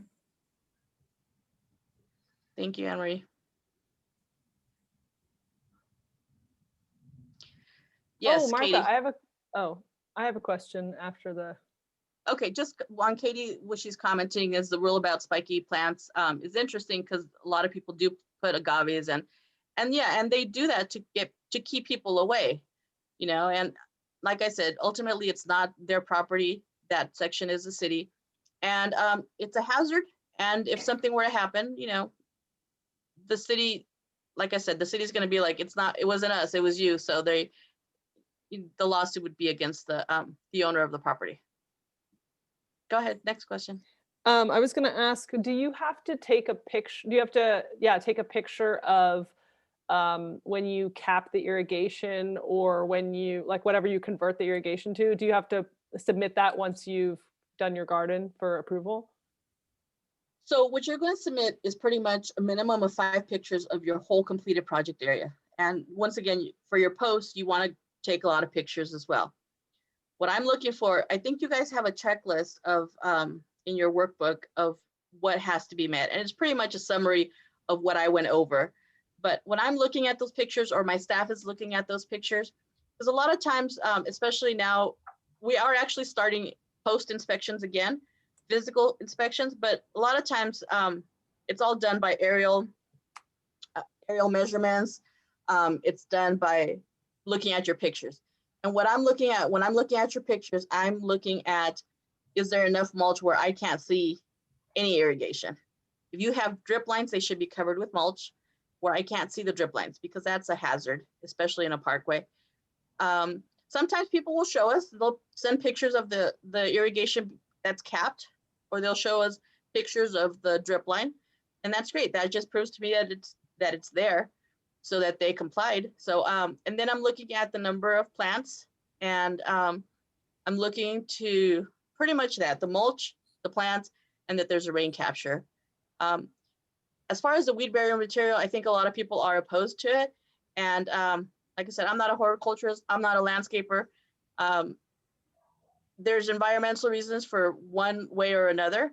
My thing is, if I can't see dirt, I believe you have some type of weed barrier material, whether it's cardboard or whether it's, they have material that's, people don't like. But I'm not, unless you give me a reason to go looking underneath, I'm not going to be looking for that weed barrier material. So if there's a little bit of soil, if there's only a small amount of mulch, then I might realize that you don't have any weed barrier material, which ultimately is going to help you prevent some of those weeds, or at least slow them down. So if you use cardboard, that will decompose and stuff like that. All right. Are these turf and mulch only regulations only for rebate or in general? Steve, turf and mulch only regulations only for rebate or in general? So everything that I went through is only for the rebate. If you don't want a rebate, if you want your green grass, it's okay. If you want to do synthetic, it's okay. If you want to do pavers, it's okay. You just can't get a rebate for it. And what we want is, we want people to have nice landscaping that is not, that's going to save water eventually. A lot of projects, of course, during the establishment for the first 2 years are going to use probably about the same amount of water that you would for grass. But after establishment, there will be a lot of savings. And we don't want just gravel. We don't want just pavers, because that's, it's the environment.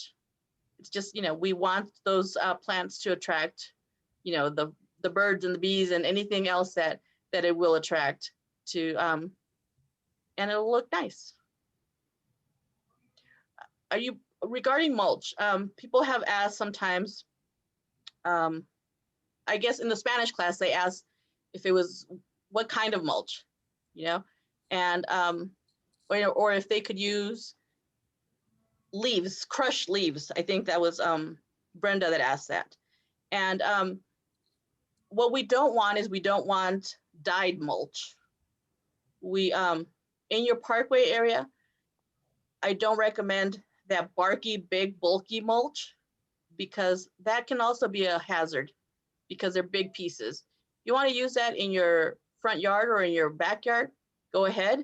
But mulch to me is pretty much almost like just shredded, almost, depending on where you get it or what kind, it can almost be already decomposed almost, almost like a compost. But I mean, there's so many types, I think, and I think you guys would be more experts on that.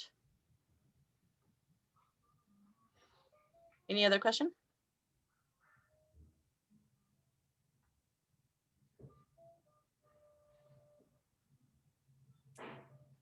Gray water systems. Currently, they are not allowed. We don't have any rebate for those. If you incorporate one into your turf project, I mean, it's not, it won't necessarily be denied. I think there is some type of permits that have to be pulled by, I'm not sure if it's building and safety or who exactly, but I think there is some type of permits that are required for that. But at this time, we don't have any rebates for gray water.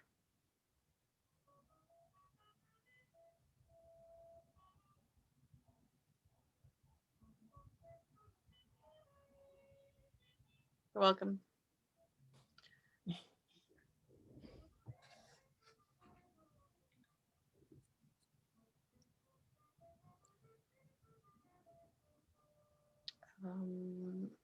Any other questions? Well, if you guys think of them, I'm just going to go to the last slide, which is your guys' homework. And it's essentially, yeah, just whatever, documenting in what way a client could benefit from the rebate program. So using what Martha talked about, figuring out what rebates what they would qualify for, and how you would go about implementing that for someone, or charging for that for whatever service that you decide makes sense for their situation. So maybe just email me like the kind of the situation that is going on and why you think they could qualify, or something like that, like essentially like, oh, they have this much square footage of turf, and I think they would qualify for the turf replacement program, or maybe they want to keep their turf, and so but they could qualify for the nozzle replacement program, something like that. So give me a little bit of an example of what is it that they have and they're willing to do with their property based off of knowing this customer, and how you could upgrade it, or how you could qualify for any of the rebates that Martha mentioned. So that's the homework. If there's no other questions, dude, early. I always think we're gonna take up all the time, but any other questions for Martha? Because I swear, this is like, just ask her now while you have her, because I've been in the situation. What's the website that Martha, you had up for Martha, as well as contacting I'll go her? back. I'll go back. Thank you. That. I do want to say, what I have seen contractors that don't get paid directly do is they will go to customers and say, I will provide you a free controller.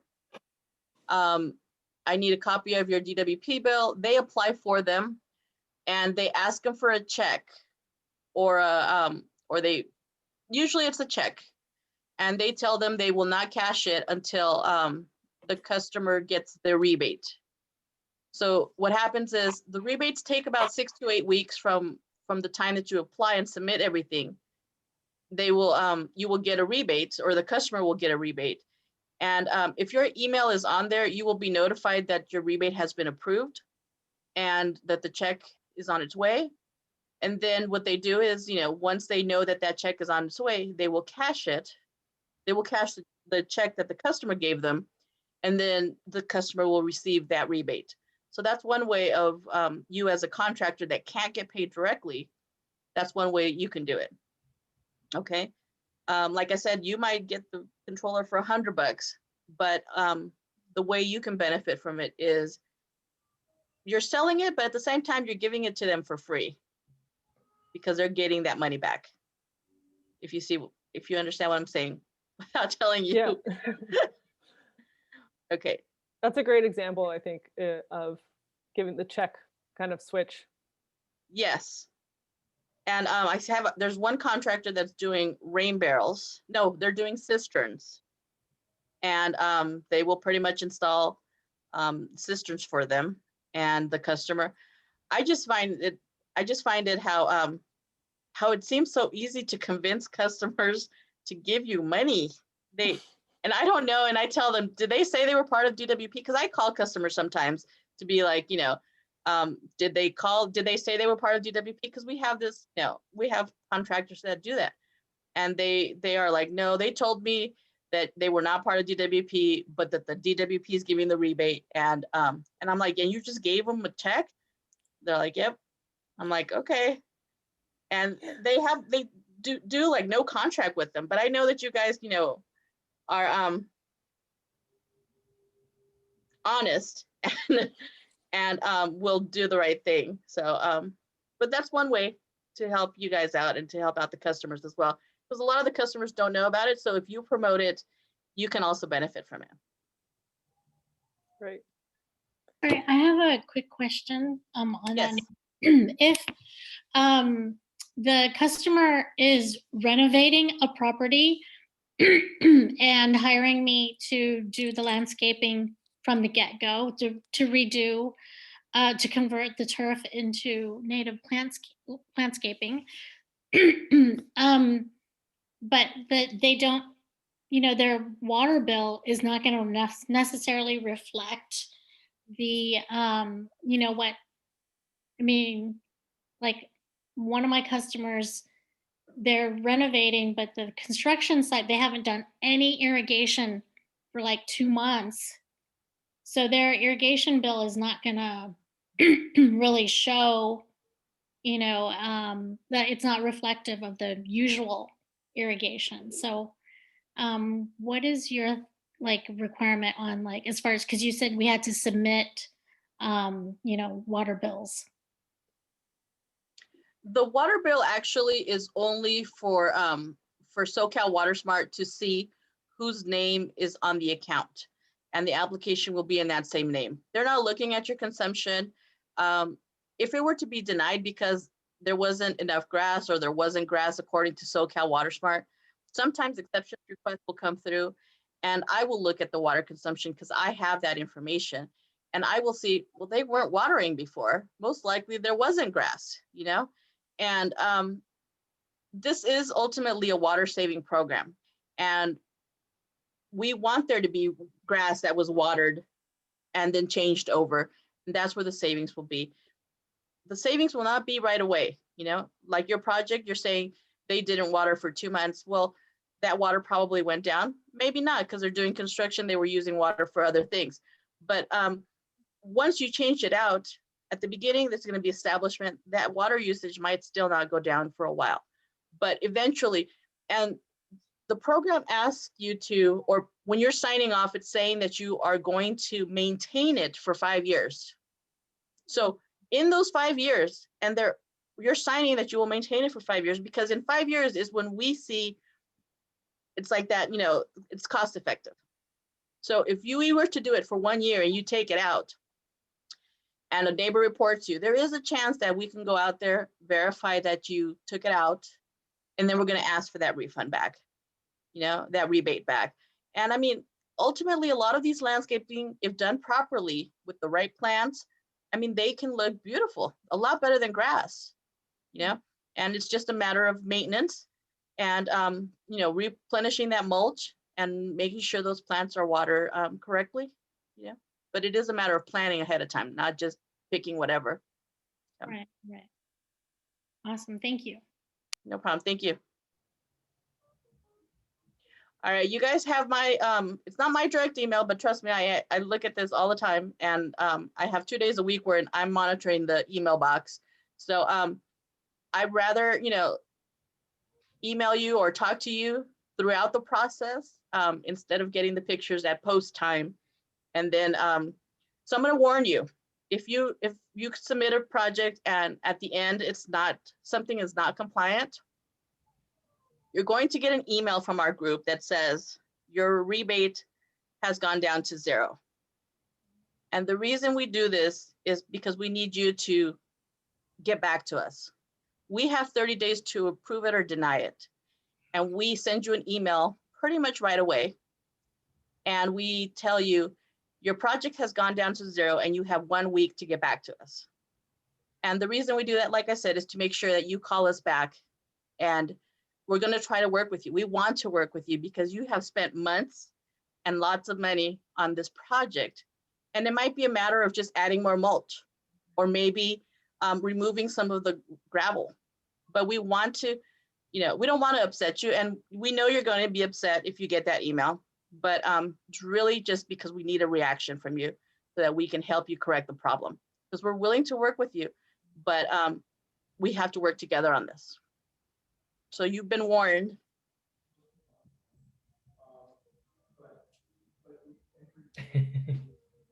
Great. Thanks, Martha. No problem. Any last questions, guys? Excuse me. Hi, I don't Hey, have a Tom. question, but you did mention that there are so many mulches available.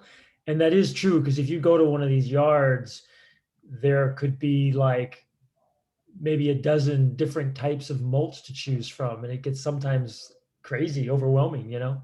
But I like using brown shredded bark mulch myself, just because it does really break down well and doesn't cause any problems with, you know, people walking on it. Okay. So that's one of my favorites. And when I think of mulch, that's what I think of. But and there is, if people are limited on budget, sometimes they want to go and get the city free mulch. There is free mulch offered by the Bureau of Sanitation. Some people really like it. They also have compost there. And some people say, you know, no, don't get it. I honestly, like I said, I'm not a horticulturist. I'm not a landscaper. I actually kill plastic plants. But I don't know. I mean, if you're really short on budget, I would say do the minimal to meet the requirements. And then once you get that rebate, add, the good mulch, add, more plants, stuff like that. But if that's, their city mulch can have weed seeds like Stacy mentioned. So, but I just want to make sure that people know there's options out there. It's not the best option, but sometimes depending on resources can be an option that can be used. But Tom, thank you for that mulch. That's a good explanation, at least for me it is. Sure, yeah, you're welcome.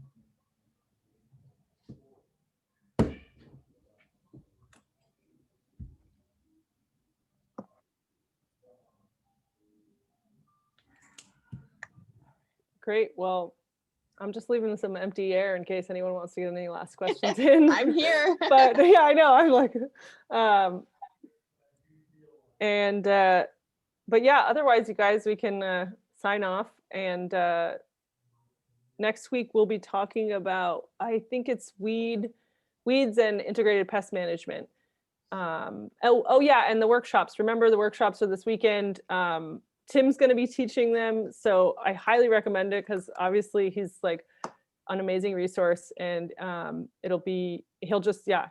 Any of your questions for Tim, you got those this weekend. So sign up for the irrigation workshop this weekend. I do have one more question, excuse me. Yeah, go for it. Martha, if a client doesn't have any turf to remove, there is a whole list of your rebate things there. Can they go that route minus the turf? Or it has to be turf removal? No, they can, if they just, if they don't want to remove the grass, that's fine. But you can make it more efficient for them by changing out doing a complete retrofit on their landscaping, getting them a newer controller, or changing out the nozzles. Definitely, that's the other option. Just people love their grass, and ultimately, if they have small kids or if they have dogs, they're the ones that are paying for the bill. As much as I would like them to change, maybe at some point they will, just not at that time. And if they can do just a retrofit, that is at least one step forward. Okay, thank you. Good question. Yeah, I did put some in the chat, and I don't know if they came out okay. There's our links to the parkway, the turf removal, the landscaping for the plants, to report water waste. MWD and CLCA is offering a dual certification program for, they talk about Quell and, I don't know, I remember Wheelo or two certificates in one, and it's for free. So if you look that up, that's the certificate that some of you guys might benefit from. And for those of you that don't know, in the city of LA territory, you can only water Monday, Wednesday, and Friday for odd addresses, for odd ending number addresses, and Tuesday, Thursday, and Sunday for even. So Monday, Wednesday, Friday odd, Tuesday, Thursday, and Sunday even.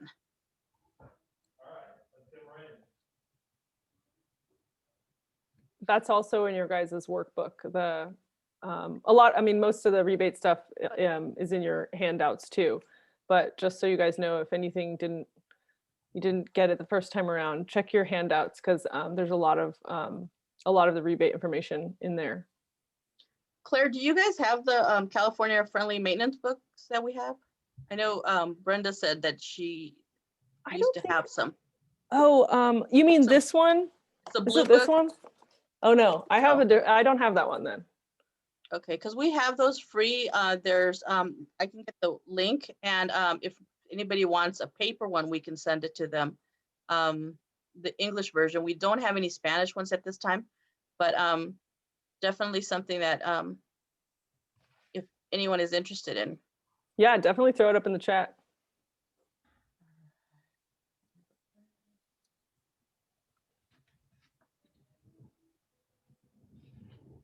I will find it and put it in there as soon as I can. Yeah, no rush. We can always email it out to everyone too. Okay, good. Yeah. If you want to send it over to us or to Brenda and she'll send it out with the next one. I think I had sent it to Brenda. Oh yeah. Yeah, that's right. Because you probably had it with the Spanish class. Yeah, I sent it to Brenda. I think I sent her both the English and Spanish, but I'm sorry, what is MWD and CLCA again? so there is a dual certification that they're offering to really it's to landscapers and contractors in the business that they I don't have the full details and I'm sorry, I just wanted to bring it up because they want us to What does MWD stand for again? MWD is the Metropolitan Water District. It's a wholesaler, and they're working with CLCA, and it's a dual certification program with Quell, and CLCA. So it's free, and it's they teach you a lot of stuff, a lot of the stuff that you're learning now, but you'll get a certificate that's good for a landscape contractor. If you type that into it'll take you directly to their to the information if you're interested. Thank you. I have one quick question. Can you guys hear Yes. me? Yes. Martha, Steve. Yeah, I'm thinking of a client I have that he's not a rebate participant, but he has drip irrigation, and he also has some overhead spray irrigation still installed there. That's been more updated. And I found that it's kind of an ideal situation for natives if you can sort of help get plants established, maybe with the drip, and then if you have existing spray, to maybe leave some in place so you can occasionally give them give the whole landscape a sort of soaking. That we're finding that occasional use of spray might be good for natives. I mean,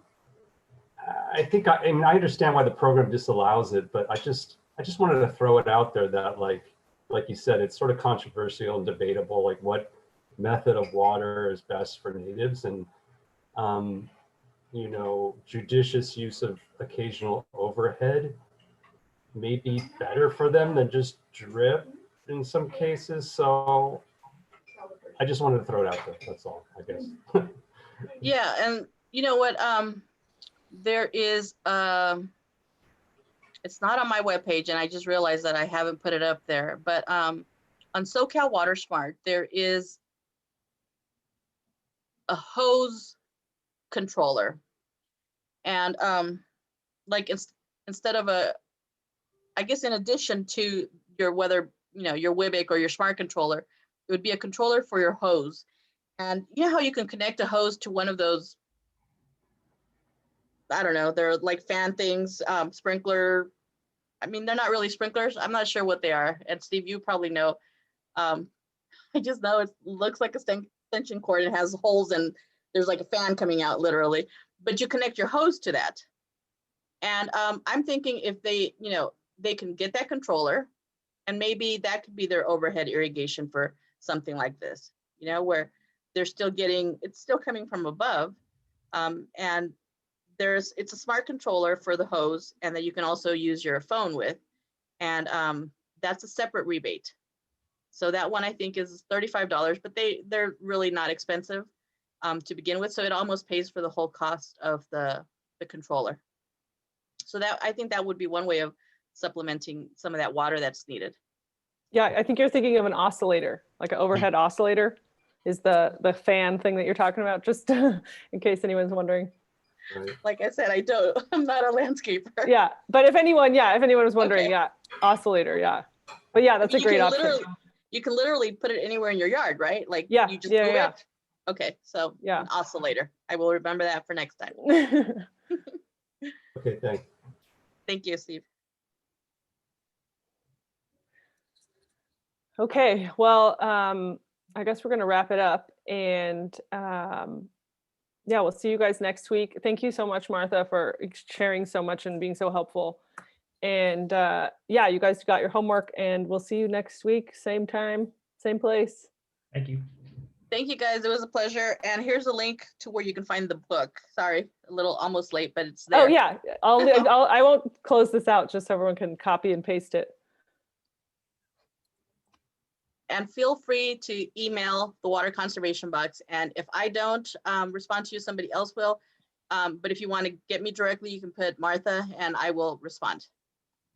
All right. Thanks, everybody. Awesome. Okay. Thank you, Martha. Thank you. Good night, Thank you, guys. everyone. Bye-bye. Good night. Bye.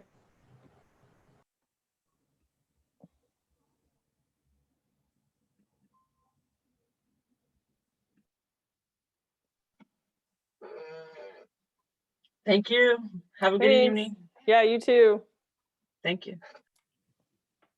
Great class, Claire. Take care. Thanks. How's it going, Scott? It's going all right. How you doing? Good, pretty good. Been- I was gonna ask you a question. I can't remember now. I'll just email you. Okay. Yeah. Okay. I'm around. Yeah. Okay, I'm gonna close it out. Good night, everyone. Okay. Take care. Be well. Bye. Bye.